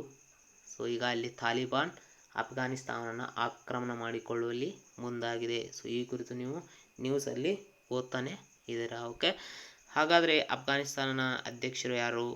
ಅಶ್ರಫ್ ಘನಿ. ಓಕೆ, ಅದೇ ರೀತಿ ಅಫ್ಘಾನಿಸ್ತಾನದ ಕರೆನ್ಸಿ ಯಾವುದು ಅಂದರೆ ಅಫ್ಘಾನಿ. ಸೊ ಈಸಿಯಾಗಿ ನೆನಪಿಟ್ಕೋಬೋದು ನೀವು. ಓಕೆ, ಅಫ್ಘಾನಿಸ್ತಾನದ ಕರೆನ್ಸಿ ಅಫ್ಘಾನಿ. ಓಕೆ, ಸಾರ್ವಜನಿಕ ಉದ್ಯಮ ಇಲಾಖೆಯನ್ನು ಸೇರಿಸುವುದರೊಂದಿಗೆ ಹಣಕಾಸು ಸಚಿವಾಲಯವನ್ನು ವಿಸ್ತರಿಸಲಾಗಿದೆ. ಇದನ್ನು ಬ್ಯೂರೋ ಆಫ್ ಪಬ್ಲಿಕ್ ಎಂಟರ್ಪ್ರೈಸಸ್ ಎಂದು ಯಾವ ವರ್ಷದಲ್ಲಿ ಸ್ಥಾಪಿಸಲಾಯಿತು? ಸೊ ಮೊಟ್ಟ ಮೊದಲನೇದಾಗಿ ಕ್ವಶನನ್ನು ಅಂಡರ್ಸ್ಟ್ಯಾಂಡ್ ಮಾಡ್ಕೊಳ್ಳೋಣ. ಸೊ ಹಣಕಾಸು ಸಚಿವಾಲಯ ಅಂದರೆ ಫೈನಾನ್ಸ್ ಮಿನಿಸ್ಟ್ರಿ, ನಿಮಗೆಲ್ಲ ಗೊತ್ತಿದೆ. ಈ ಫೈನಾನ್ಸ್ ಮಿನಿಸ್ಟ್ರಿಯಲ್ಲೇ ಇನ್ನೊಂದು ಇಲಾಖೆಯನ್ನು ಸೇರಿಸಿದ್ದಾರೆ, ಸಾರ್ವಜನಿಕ ಉದ್ಯಮ ಇಲಾಖೆ. ಓಕೆ, ಪಬ್ಲಿಕ್ ಎಂಟರ್ಪ್ರೈಸಸ್ ಡಿಪಾರ್ಟ್ಮೆಂಟ್, ಇದನ್ನು ಸೇರಿಸಿ ಈಗ ಹಣಕಾಸು ಸಚಿವಾಲಯ ಏನಂದರೆ ದೊಡ್ಡದಾಗಿದೆ. ಹಾಗಾದರೆ ಈ ಸಾರ್ವಜನಿಕ ಉದ್ಯಮ ಇಲಾಖೆ ಏನಿದೆ ಇದನ್ನು ಮುಂಚೆ ಅಂದರೆ ಸ್ಥಾಪನೆ ಟೈಮಲ್ಲಿ ಇದರ ಹೆಸರು ಏನಾಯ್ತಂದರೆ ಬ್ಯೂರೋ ಆಫ್ ಪಬ್ಲಿಕ್ ಎಂಟರ್ಪ್ರೈಸಸ್. ಈ ಹೆಸರಿನೊಂದಿಗೆ ಯಾವಾಗ ಸ್ಥಾಪನೆ ಮಾಡಲಾಯಿತು? ಸೊ 1965ರಲ್ಲಿ. ಹಾಗಾದರೆ ಇದು ಹಣಕಾಸು ಸಚಿವಾಲಯಕ್ಕೆ ಸೇರ್ಪಡೆ ಆಗೋದಕ್ಕಿಂತ ಮುಂಚೆ ಯಾವ ಸಚಿವಾಲಯದ ಭಾಗ ಆಗಿತ್ತು? ನಿಮ್ಗೆ ಗೊತ್ತಿರ್ಬೋದು, ministry of heavy industries and public enterprises, ಅಂದರೆ ಭಾರೀ ಕೈಗಾರಿಕೆ ಮತ್ತು ಸಾರ್ವಜನಿಕ ಉದ್ಯಮಿಗಳ ಸಚಿವಾಲಯದ ಭಾಗವಾಗಿ ಈ ಸಾರ್ವಜನಿಕ ಉದ್ಯಮ ಇಲಾಖೆ ಇತ್ತು. ಈಗ ಅದನ್ನು ಹಣಕಾಸು ಸಚಿವಾಲಯದೊಂದಿಗೆ ಸೇರಿಸಲಾಗಿದೆ. ಇತ್ತೀಚೆಗೆ ನಿಧನ ಹೊಂದಿದ ಕೇಶವ್ ದತ್ ಈ ಕೆಳಗಿನ ಯಾವ ಕ್ರೀಡೆಗೆ ಸಂಬಂಧಿಸಿದ್ರು? ಸೊ ಕೇಶವ್ ದತ್ ಈ ಚಿತ್ರದಲ್ಲಿ ನೀವು ನೋಡ್ತಾ ಇದ್ದೀರಾ, ಇವರು ಯಾವ ಕ್ರೀಡೆಗೆ ಸಂಬಂಧಿಸಿದಂದರೆ ಹಾಕಿ. ಓಕೆ, 1948, 1952. ಸೊ ಈ ಹಾಕಿ ಪಂದ್ಯಾವಳಿಗಳಲ್ಲಿ ಒಲಿಂಪಿಕ್ಸ್ನಲ್ಲಿ ಇವರು ಭಾಗವಹಿಸಿ ಚಿನ್ನ ಗೆಲ್ಲುವಲ್ಲಿ ಮಹತ್ವದ ಪಾತ್ರವನ್ನು ಕೂಡ ವಹಿಸಿದ್ರು ಭಾರತ ತಂಡ. ಓಕೆ, ಸೊ 1948ರ ಒಲಿಂಪಿಕ್ಸ್ ಕ್ರೀಡೆ ನಡೆದಿದ್ದಲ್ಲಿ ಲಂಡನ್ನಲ್ಲಿ, 1952 ಕ್ರೀಡೆ ನಡೆದಿದ್ದಲ್ಲಿ ಹೆಲ್ಸಿಂಕಿ. ಓಕೆ, ಹಾಗಾದರೆ ಇವರು ಯಾವ ಏರಿಯಾದಲ್ಲಿ ಜನಿಸಿದ್ರು? ಸೊ ಪಾಕಿಸ್ತಾನದ ಪಂಜಾಬ್ ಏರಿಯಾದಲ್ಲಿ ಬರುವಂತಹ ಲಾಹೋರ್ನಲ್ಲಿ ಇವರು ಜನಿಸಿದ್ದು. ಓಕೆ, ಹಾಗಾದರೆ ಭಾರತದ ಹಾಕಿ ಮಾಂತ್ರಿಕ ಅಂತ ನಾವು ಯಾರನ್ನು ಕರಿತೀವಿ? ಧ್ಯಾನ್ ಚಂದ್. ಓಕೆ, ಹಾಗಾದರೆ ಭಾರತ ತಂಡ ಮೊಟ್ಟ ಮೊದಲ ಬಾರಿಗೆ ಓಕೆ ಒಲಿಂಪಿಕ್ಸ್ನಲ್ಲಿ ಹಾಕಿಯಲ್ಲಿ ಚಿನ್ನ ಗೆದ್ದ ವರ್ಷ SDA ಎಕ್ಸಾಮಲ್ಲಿ ಕೇಳಿದ್ದಾರೆ, 1928ರಲ್ಲಿ. ಭಾರತ ಮೊಟ್ಟ ಮೊದಲ ಬಾರಿಗೆ ಸ್ವಾತಂತ್ರ್ಯ ನಂತರ ಹಾಕಿಯಲ್ಲಿ ಚಿನ್ನ ಗೆದ್ದಿದ್ದೆ ಯಾವಾಗ? 1948. ಈಗಾಗಲೇ ಹೇಳಿದ್ದೀನಿ. ಅಧ್ಯಕ್ಷ ಜೊವೆನಲ್ ಮೊಯಿಸ್ ಅವರ ಹತ್ಯೆಯ ನಂತರ ಯಾವ ದೇಶವು ತುರ್ತು ಪರಿಸ್ಥಿತಿಯನ್ನು ಘೋಷಿಸಿದೆ? ಸೊ ಮೋಸ್ಟ್ ಇಂಪಾರ್ಟೆಂಟ್, ಒಂದು ದೇಶದ ಅಧ್ಯಕ್ಷರನ್ನೇ ಅವರ ಮನೆಗೆ ನುಗ್ಗಿ ಹತ್ಯೆ ಮಾಡಿದಾರಂದರೆ ಅಲ್ಲಿ ಯಾವ ರೀತಿ ಕಾನೂನು ಸುವ್ಯವಸ್ಥೆ ಇದೆ ಅನ್ನೋದನ್ನು ನಾವು ಊಹೆ ಮಾಡ್ಕೋಬೇಕಾಗಿದೆ.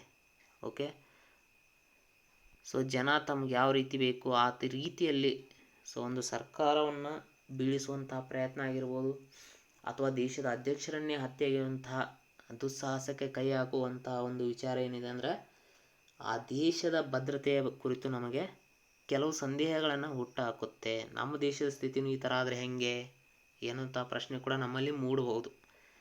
ಓಕೆ, ಅಂತಹ ಘಟನೆ ಈಗ ಯಾವ ದೇಶದಲ್ಲಿ ನಡೆದಿದೆ ಅಂದರೆ ಹೈಟಿ.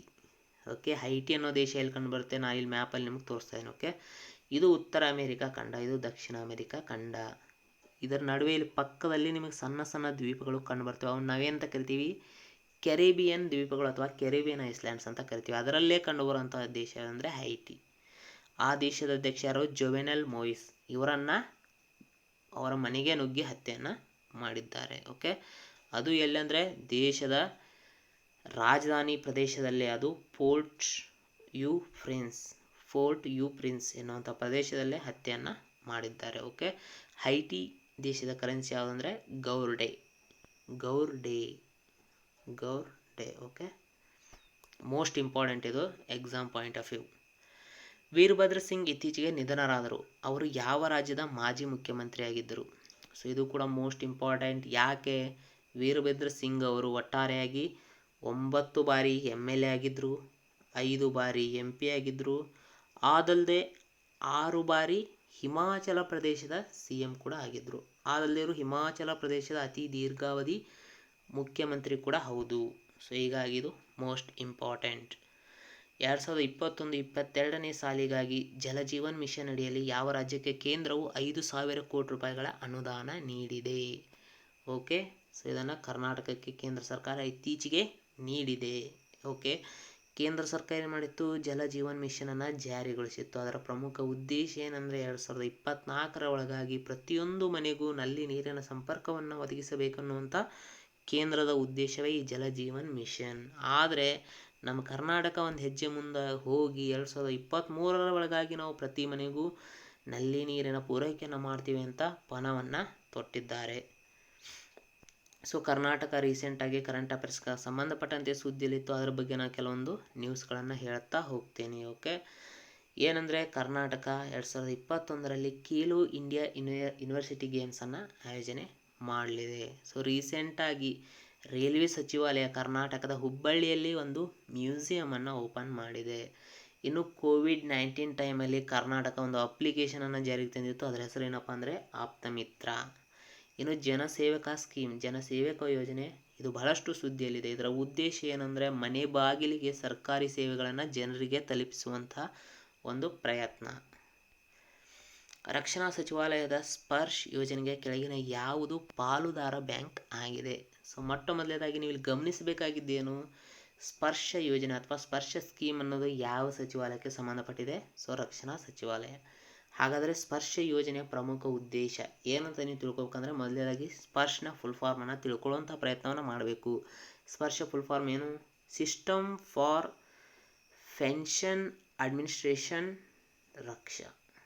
Okay, system for pension administration Raksha ಅನ್ನೋದು ಸ್ಪರ್ಶ್ನ ಫುಲ್ ಫಾರ್ಮ್. ಇವಾಗ ನಿಮ್ಗೆ ಗೊತ್ತಾಗಿರುತ್ತೆ ಇದು ಎದಕ್ಕೆ ಸಂಬಂಧಪಟ್ಟಿದ್ದು. ಪೆನ್ಷನ್, ಪಿಂಚಣಿ ಯಾರಿಗೆ? ಸೊ ರಕ್ಷಣಾ ಸಿಬ್ಬಂದಿಗಳಿಗೆ.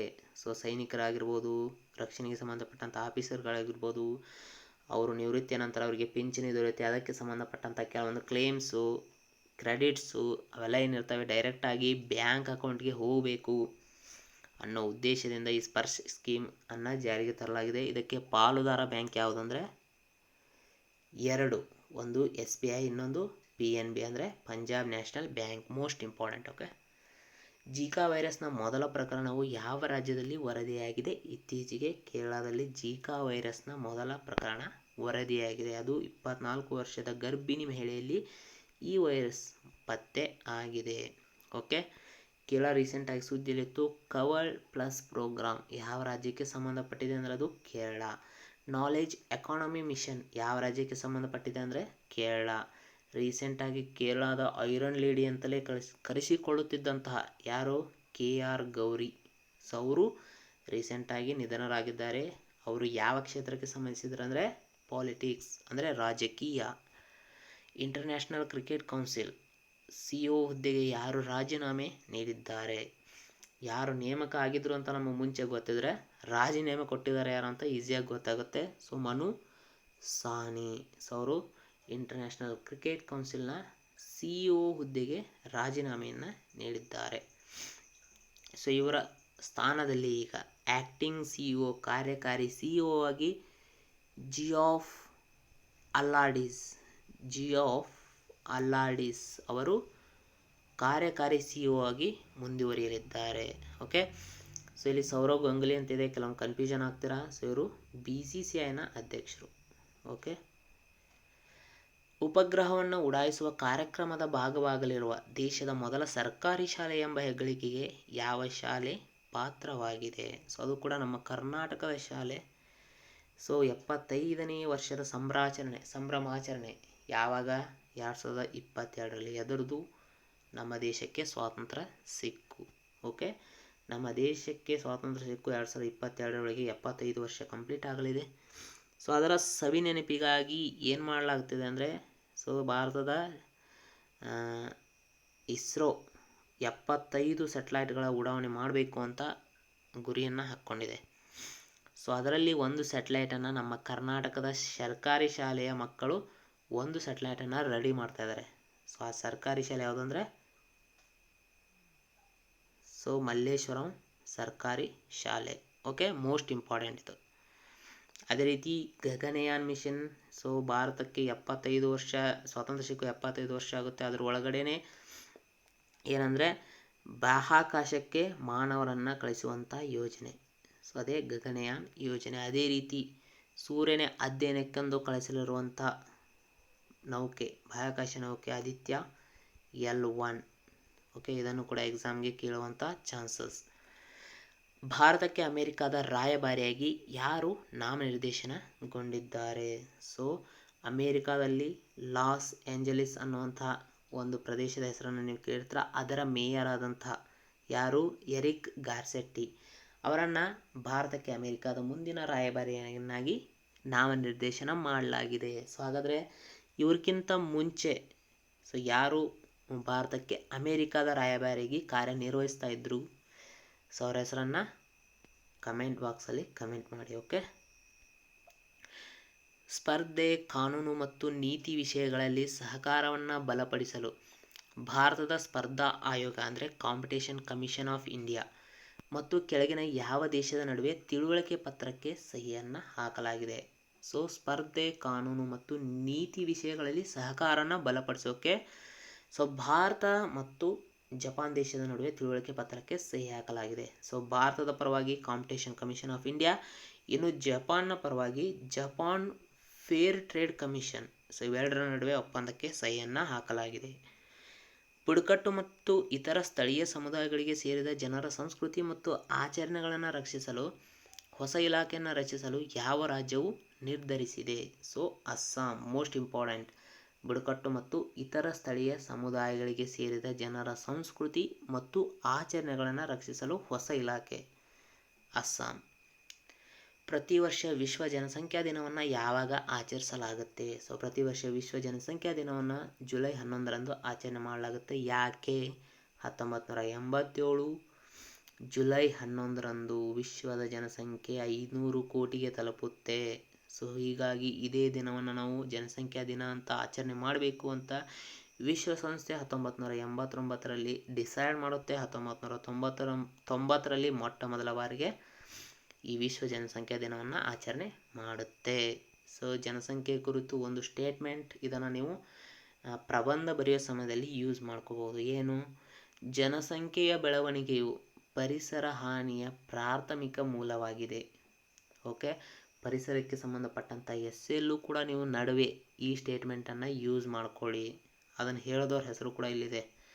ಸೊ ಇವ್ರ ಹೆಸರನ್ನು ನೀವು ಮೆನ್ಷನ್ ಮಾಡ್ಬೋದು, ಮಾಡದೇನೂ ಇರ್ಬೋದು, ಬಟ್ ಈ ಸ್ಟೇಟ್ಮೆಂಟನ್ನು ನೀವು ಮೆನ್ಷನ್ ಮಾಡಿ. ಓಕೆ, ಇತ್ತೀಚೆಗೆ ನಡೆದ ಕೋಪಾ ಅಮೇರಿಕಾ ಫೈನಲ್ಸ್ನಲ್ಲಿ ಗೆಲುವನ್ನು ಸಾಧಿಸಿದ ತಂಡ ಯಾವುದು? ಕೋಪಾ ಅಮೇರಿಕಾ ಫೈನಲ್ಸ್ ಯಾವುದಕ್ಕೆ ಸಂಬಂಧಪಟ್ಟಿದೆ? ಫುಟ್ಬಾಲ್. ಸೊ ಫೈನಲ್ಸ್ನಲ್ಲಿ ಗೆಲುವನ್ನು ಸಾಧಿಸಿದ ತಂಡ ಯಾವುದು? ಅರ್ಜೆಂಟೀನಾ. ಓಕೆ, ಸೋತ ತಂಡ ಯಾವುದು? ಬ್ರೆಜಿಲ್. ಓಕೆ, ಅದೇ ರೀತಿ ಅರ್ಜೆಂಟೀನಾ ತಂಡದ ಪ್ರಮುಖ ಆಟಗಾರ ಯಾರು? Lionel Messi. Okay, so Lionel Messi ಯಾವ ಕ್ರೀಡೆಗೆ ಸಂಬಂಧಿಸಿದ್ದಾರೆ? So football. ಅದೇ ರೀತಿ ಲಿಯೋನಲ್ ಮೆಸ್ಸಿ ಅವರು FIFA world player of the year ಅನ್ನೋ ಅವಾರ್ಡನ್ನು ಕೂಡ ಈ ಬಾರಿ ಪಡ್ಕೊಂಡ್ರು. ಇತ್ತೀಚೆಗೆ ನಡೆದ ವಿಂಬಲ್ಡನ್ ಟೆನ್ನಿಸ್ ಓಪನ್ ಮಹಿಳಾ ಫೈನಲ್ಸ್ನಲ್ಲಿ ಜಯಗಳಿಸಿದವರು ಯಾರು? So Ashley ಬಾರ್ಟೆ. ಸೊ ಇತ್ತೀಚೆಗೆ ಏನು ಮಾಡಿದ್ದಾರೆ? ವಿಂಬಲ್ಡನ್ ಟೆನ್ನಿಸ್ ಓಪನ್ ಮಹಿಳಾ ಫೈನಲ್ಸ್ನಲ್ಲಿ ಜಯವನ್ನು ಗಳಿಸಿದ್ದಾರೆ. ಯಾರ ವಿರುದ್ಧ ಅಂದರೆ ಚೆಕ್ ರಿಪಬ್ಲಿಕ್ನ ಕ್ಯಾರೋಲಿನಾ ಪ್ಲಿಸ್ಕೋವಾ ಅವರ ವಿರುದ್ಧ ಆ್ಯಶ್ಲೆ ಬಾರ್ಟೆ, ಇವರು ಆಸ್ಟ್ರೇಲಿಯಾದವರು. ಸೊ ಇವರು ಜಯವನ್ನು ಗಳಿಸಿದ್ದಾರೆ 41 ವರ್ಷಗಳ ನಂತರ. ಸೊ ವಿಂಬಲ್ಡನ್ ಟೆನ್ನಿಸ್ ಗೆದ್ದಂತಹ ಮೊದಲ ವ್ಯಕ್ತಿ ಅಥವಾ ಮೊದಲ ಮಹಿಳೆ ಎನಿಸಿಕೊಂಡಿದ್ದಾರೆ. Okay, most important. ಅದೇ ರೀತಿ ವಿಂಬಲ್ಡನ್ ಪುರುಷರ ಫೈನಲ್ಸ್ನಲ್ಲಿ ಯಾರು ಜಯವನ್ನು ಗಳಿಸಿದ್ರು ಅಂದರೆ ನೋವಾಕ್ ಜೊಕೋವಿಕ್. ಯಾರ ವಿರುದ್ಧ? ಮ್ಯಾಟಿಯೋ ಬೆರೆಟ್ಟಿನಿ ಅವರನ್ನು ಸೋಲಿಸ್ತಾರೆ. ಸೊ ಈ ಮೂಲಕ ನೋವಾಕ್ ಜೊಕೋವಿಕ್ ಅವರು ಒಟ್ಟಾರೆಯಾಗಿ 6ನೇ ವಿಂಬಲ್ಡನ್ ಪ್ರಶಸ್ತಿಯನ್ನು ಪಡ್ಕೊಂಡ್ರು. ಒಟ್ಟಾರೆಯಾಗಿ ಟೆನ್ನಿಸ್ ಇತಿಹಾಸದಲ್ಲಿ 20ನೇ ಗ್ರ್ಯಾಂಡ್ ಸ್ಲ್ಯಾಮ್ ಟ್ರೋಫಿಯನ್ನು ಗೆದ್ದ ಸಾಧನೆಯನ್ನು ಮಾಡಿದ್ದಾರೆ. ಸೊ ಈ ಮೂಲಕ ರೋಜರ್ ಫೆಡರರ್ ಅವರ ದಾಖಲೆಯನ್ನು ಕೂಡ ಇವರು ಸರಿಗಟ್ಟಿದ್ದಾರೆ. Most important. Okay, Abiy Ahmed ಅವರು ಯಾವ ದೇಶದ ಮರು ಪ್ರಧಾನಿಯಾಗಿ ಆಯ್ಕೆಯಾಗಿದ್ದಾರೆ? ಅಬಿಯಾ ಅಹಮದ್ ಇವರು ಇಥಿಯೋಪಿಯಾ ದೇಶದ ಮರು ಪ್ರಧಾನಿಯಾಗಿ ಆಯ್ಕೆಯಾಗಿದ್ದಾರೆ. ಸೊ ರೀಸೆಂಟಾಗಿ ಅಲ್ಲಿ ಎಲೆಕ್ಷನ್ ಕೂಡ ನಡೆದಿತ್ತು. ಸೊ ಆಡಳಿತಾರೂಢ ಪಕ್ಷವಾದಂಥ ಯಾವುದು? Prosperity party. ಸೊ ಇದು ಬಹುತೇಕ ಸೀಟ್ಗಳನ್ನು ಗೆಲ್ಲುವುದರ ಮೂಲಕ ಮತ್ತೊಮ್ಮೆ ಅಬಿಯಾ ಅಹಮದ್ ಅವರು ಇಥಿಯೋಪಿಯಾ ರಾಷ್ಟ್ರದ ಪ್ರಧಾನಿಯಾಗಿ ಮರು ಆಯ್ಕೆ ಆಗಿದ್ದಾರೆ. ಸೊ ಇಥಿಯೋಪಿಯಾದ ರಾಜಧಾನಿ ಯಾವುದಂತ ಎಕ್ಸಾಮ್ಗಳಲ್ಲಿ ಕೇಳಿದ್ದಾರೆ. ಸೊ ಅಡಿಸ್ ಅಬಾಬಾ ಅನ್ನೋದು ಇಥಿಯೋಪಿಯಾದ ರಾಜಧಾನಿಯಲ್ಲಿ ಕಂಡುಬರುತ್ತೆ. ಆಫ್ರಿಕಾ ಖಂಡದ ಪೂರ್ವ ಭಾಗದಲ್ಲಿ. ಇದನ್ನು ನಾವು ಹಾರ್ನ್ ಆಫ್ ಆಫ್ರಿಕಾ ಅಂತ ಕೂಡ ಕರಿತೀವಿ. ಓಕೆ, ಯೂರೋ 2020 ಕಪ್ನ ವಿಜೇತರು ಯಾರು? ಯೂರೋ 2020 ಅನ್ನೋದು ಕೂಡ ಫುಟ್ಬಾಲ್ಗೆ ಸಂಬಂಧಪಟ್ಟಿದೆ. ಓಕೆ, ಸೊ ಯೂರೋ 2020 ಅಂತ ಇದೆ, ಬಟ್ ಇವಾಗ ನಡೀತಾ ಇದೆ. ಕಾರಣ ಏನು? 2020ರಲ್ಲಿ ನಡೀಬೇಕಾಗಿತ್ತು, ಕೋವಿಡ್ ಕಾರಣದಿಂದ ಮುಂದೂಡಲಾಗಿತ್ತು. ಓಕೆ, ಈ ಕಪ್ನ ವಿಜೇತ ತಂಡ ಯಾವುದಂದರೆ ಇಟಲಿ. ಓಕೆ, ಸೊ ಫೈನಲ್ ಪಂದ್ಯದಲ್ಲಿ ಸೋತವ್ರು ಯಾರು? ಇಂಗ್ಲೆಂಡ್. ಸೊ ಅದೇ ರೀತಿ ಯೂರೋ 2020 ಕೆಲವೊಂದು ಫೈನಲ್ ರಿಸಲ್ಟನ್ನು ನೋಡೋದಾದರೆ ಕ್ರಿಶ್ಚಿಯಾನ್ ರೊನಾಲ್ಡೋ ಅವರು ಗೋಲ್ಡನ್ ಬೂಟನ್ನು ಗೆದ್ದಿದ್ದಾರೆ. ಗೋಲ್ಡನ್ ಬೂಟನ್ನು ಯಾವ ಕಾರಣಕ್ಕಾಗಿ ನೀಡಲಾಗುತ್ತೆ? ಟೂರ್ನಿಯಲ್ಲಿ ಅತಿ ಹೆಚ್ಚು ಗೋಲುಗಳನ್ನು ಗಳಿಸಿದ ವ್ಯಕ್ತಿಗೆ ಏನು ಮಾಡ್ತಾರೆ ಅಂದರೆ ಗೋಲ್ಡನ್ ಬೂಟನ್ನು ನೀಡ್ತಾರೆ. ಅದನ್ನು ಪಡ್ಕೊಂಡವರು ಕ್ರಿಶ್ಚಿಯಾನ್ ರೊನಾಲ್ಡೋ, ಪೋರ್ಚುಗಲ್ ರಾಷ್ಟ್ರದವರು. ಓಕೆ, ಅದೇ ರೀತಿ ಬೆಸ್ಟ್ ಪ್ಲೇಯರ್ ಆ್ಯಟ್ ಯೂರೋ 2020 ಅನ್ನುವಂಥ ಅವಾರ್ಡನ್ನು ಪಡ್ಕೊಂಡವರು ಯಾರು? ಗಿಯಾನ್ಲುಗಿ ಡೊನ್ನಾರೋಮಾ. ಇವರು ಇಂಗ್ಲೆಂಡ್ ತಂಡದವರು. ಓಕೆ, ಇಂಗ್ಲೆಂಡ್ ತಂಡದ ಗೋಲ್ ಕೀಪರ್. ಲೆಮ್ಬ್ರೋ ಆನೆ ಮೀಸಲು ಪ್ರದೇಶವನ್ನು ಯಾವ ರಾಜ್ಯದಲ್ಲಿ ಆರಂಭಿಸಲು ಯೋಜನೆ ರೂಪಿಸಲಾಗುತ್ತಿದೆ? ಸೊ ಲೆಮ್ಬ್ರೋ ಆನೆ ಮೀಸಲು ಪ್ರದೇಶ, ಸೊ ಇದನ್ನು ಆರಂಭ ಮಾಡಬೇಕು ಅಂತ ಛತ್ತೀಸ್ಗಢನ ಕೋರ್ಬಾ ಜಿಲ್ಲೆಯಲ್ಲಿ ಇದನ್ನು ಸ್ಥಾಪನೆ ಮಾಡಬೇಕು ಅಂತ ಯೋಜನೆಯನ್ನು ರೂಪಿಸಲಾಗ್ತಿದೆ. ಓಕೆ, ಆನೆ ಅಂತ ಸಂಬಂಧಪಟ್ಟಾಗ ಸೊ 2017ರಲ್ಲಿ ಕೊನೆಯ ಬಾರಿ ಆನೆ ಗಣತಿಯನ್ನು ನಡೆಸಲಾಗಿತ್ತು. ಸೊ ಅದರಲ್ಲಿ ಅತಿ ಹೆಚ್ಚು ಆನೆಗಳನ್ನು ಹೊಂದಿದಂತಹ ರಾಜ್ಯವಾಗಿ ಕರ್ನಾಟಕ ಹೊರಹೊಮ್ಮಿದೆ. ಒಟ್ಟಾರೆಯಾಗಿ 6049 ಆನೆಗಳನ್ನು ಹೊಂದಿತ್ತು. ಸೊ 2ನೇ ಸ್ಥಾನದಲ್ಲಿ ಅಸ್ಸಾಂ, 3ನೇ ಸ್ಥಾನದಲ್ಲಿ ಕೇರಳ. ಓಕೆ, ಪೂರ್ವ ನೇಪಾಳದಲ್ಲಿ ಜಲವಿದ್ಯುತ್ ಯೋಜನೆಯನ್ನು ಅಭಿವೃದ್ಧಿಪಡಿಸಲು ಭಾರತದ ಸಟ್ಲುಜ್ ಜಲವಿದ್ಯುತ್ ನಿಗಮದೊಂದಿಗೆ ನೇಪಾಳ ಎಷ್ಟು ಬಿಲಿಯನ್ ಒಪ್ಪಂದಕ್ಕೆ ಸಹಿಯನ್ನು ಹಾಕಿದೆ? ಅಂತಾರಾಷ್ಟ್ರೀಯ ಒಪ್ಪಂದಕ್ಕೆ ಸಂಬಂಧಪಟ್ಟಿದ್ದು ಇಂಪಾರ್ಟೆಂಟ್. ಸೊ ಎಷ್ಟು ಬಿಲಿಯನ್ ಒಪ್ಪಂದ ಅಂದರೆ 1.3 ಬಿಲಿಯನ್. ಓಕೆ, 1.3 ಬಿಲಿಯನ್ ರುಪೀಸ್ಗಳ ಒಪ್ಪಂದಕ್ಕೆ ನೇಪಾಳದೊಂದಿಗೆ ಭಾರತ ಸಹಿಯನ್ನು ಹಾಕಿದೆ. ಓಕೆ, ಸೊ ಈ Arun hydro power project, so ಇದಕ್ಕೆ ಸಂಬಂಧಪಟ್ಟಂತೆ ಸೊ ಅರುಣಾ ನದಿಯ ಕೆಳ ಹಂತದಲ್ಲಿ 679 ಮೆಗಾವ್ಯಾಟ್ ಜಲವಿದ್ಯುತ್ ಉತ್ಪಾದನೆ ಯೋಜನೆಯನ್ನು ಹಮ್ಮಿಕೊಳ್ಳೋದು ಇದರ ಒಂದು ಭಾಗವಾಗಿದೆ. Most important. Okay, Aruna river ಯಾವ ರಾಷ್ಟ್ರದಲ್ಲಿ ಪ್ರಮುಖವಾಗಿ ಹರಿಯುತ್ತೆ ಅಂದರೆ ನೇಪಾಳ್. ಸೊ ಇದರ ಕುರಿತು ಕೂಡ ಎಕ್ಸಾಮಲ್ಲಿ ಕೇಳಬಹುದು. ಸೊ ಅರುಣಾ ಅನ್ನೋದು ನಮ್ಮ ಇಂಡಿಯನ್ ಹೆಸರಿದ್ದಂಗಿದೆ. ಓಕೆ, ಹೀಗಾಗಿ ನೀವು ಕನ್ಫ್ಯೂಷನ್ ಆಗಬಹುದು. ಯಶ್ಪಾಲ್ ಶರ್ಮಾ ಅವರು ಇತ್ತೀಚೆಗೆ ನಿಧನರಾದರು. ಅವರು ಈ ಕೆಳಗಿನ ಯಾವ ಕ್ರೀಡೆಗೆ ಸಂಬಂಧಿಸಿದ್ದರು? ಯಶ್ಪಾಲ್ ಶರ್ಮಾ ಅವರು ಕ್ರಿಕೆಟ್ಗೆ ಸಂಬಂಧಿಸಿದ್ದಾರೆ. 1983ರಲ್ಲಿ ಭಾರತ ಕ್ರಿಕೆಟ್ ತಂಡ ಮೊಟ್ಟ ಮೊದಲ ಬಾರಿಗೆ ಏಕದಿನ ಕ್ರಿಕೆಟ್ ವರ್ಲ್ಡ್ ಕಪ್ಪನ್ನು ಗೆದ್ದರು. ಸೊ ಆ ತಂಡದಲ್ಲಿ ಇವರು ಕೂಡ ಇದ್ದರು. Most important. ಅದಾದಮೇಲೆ 2011ರಲ್ಲಿ ಮಹೇಂದ್ರ ಸಿಂಗ್ ಧೋನಿ ಅವರ ನೇತೃತ್ವದಲ್ಲಿ 2ನೇ ಬಾರಿಗೆ ಭಾರತ ತಂಡ ಏಕದಿನ ಕ್ರಿಕೆಟ್ ವರ್ಲ್ಡ್ ಕಪ್ಪನ್ನು ಗೆಲ್ಲುತ್ತೆ. ಅಂದರೆ ಕೇವಲ 2 ಬಾರಿ ಭಾರತ ಏಕದಿನ ಕ್ರಿಕೆಟ್ ವಿಶ್ವಕಪ್ಪನ್ನು ಗೆದ್ದಿದೆ. ಅದೇ ರೀತಿ 2007ರಲ್ಲಿ ಮೊಟ್ಟ ಮೊದಲ ಬಾರಿಗೆ T20 ಕ್ರಿಕೆಟ್ ವರ್ಲ್ಡ್ ಕಪ್ ನಡೆಯುತ್ತೆ. ಸೊ ಅದರಲ್ಲಿ ಭಾರತ ಜಯಗಳಿಸುತ್ತೆ. ಪ್ರಮುಖವಾಗಿ ಯಾವ ರಾಜ್ಯದಲ್ಲಿ ಬೊನಾಲು ಹಬ್ಬವನ್ನು ಆಚರಿಸಲಾಗುತ್ತೆ? ಸೊ ಬೊನಾಲು ಹಬ್ಬವನ್ನು ಪ್ರಮುಖವಾಗಿ ರೋಗಗಳನ್ನು ನಿವಾರಣೆ ಮಾಡೋಕ್ಕೆ, ಉತ್ತಮ ಆರೋಗ್ಯ, ಶಾಂತಿ, ಸಮೃದ್ಧಿಯನ್ನು ಸಾಧಿಸಲು ಈ ಹಬ್ಬವನ್ನು ಪ್ರಮುಖವಾಗಿ ಆಚರಣೆ ಮಾಡಲಾಗುತ್ತೆ. ಎಲ್ಲಿ? ಸೊ ಅದೇ ತೆಲಂಗಾಣದಲ್ಲಿ. 2014ರಲ್ಲಿ ಜೂನ್ 1 ಏನು ತೆಲಂಗಾಣ ಹೊಸದಾಗಿ ರಾಜ್ಯ ರಚನೆ ಆಗುತ್ತೆ. ಸೊ ಅವಾಗಲೇ ಈ ಬೊನಾಲು ಹಬ್ಬವನ್ನು ರಾಜ್ಯ ಹಬ್ಬವಾಗಿ ಘೋಷಣೆಯನ್ನು ಮಾಡ್ತಾರೆ. ಯಾರು? ತೆಲಂಗಾಣದ ಮುಖ್ಯಮಂತ್ರಿ ಆಗಿದ್ದಂತಹ, ಈಗಲೂ ಇರುವಂತಹ ಚಂದ್ರಶೇಖರ್ ರಾವ್ ಅವರು. ಓಕೆ, 2021-2030 ಹೊಸ ಜನಸಂಖ್ಯಾ ನೀತಿಯನ್ನು ಯಾವ ರಾಜ್ಯ ಸರ್ಕಾರ ಘೋಷಿಸಿದೆ? So most important. ನೀವು ಎಸ್ಸೆಗಳಲ್ಲೂ ಕೂಡ ಇದ್ರ ಬಗ್ಗೆ ಬಳಸ್ಕೋಬೋದು. ಸೊ ಈ ಕುರಿತು ನಾನು ಟೆಲಿಗ್ರಾಮ್ ಚಾನಲಲ್ಲೂ ಕೂಡ ಅನೇಕ ಆರ್ಟಿಕಲ್ಗಳನ್ನು ಕೂಡ ಹಾಕಿದ್ದೀನಿ. ಸೊ ಯಾವ ರಾಜ್ಯ ಹೊಸ ಜನಸಂಖ್ಯಾ ನೀತಿಯನ್ನು ಘೋಷಣೆ ಮಾಡಿದೆ ಅಂದರೆ ಉತ್ತರ ಪ್ರದೇಶ.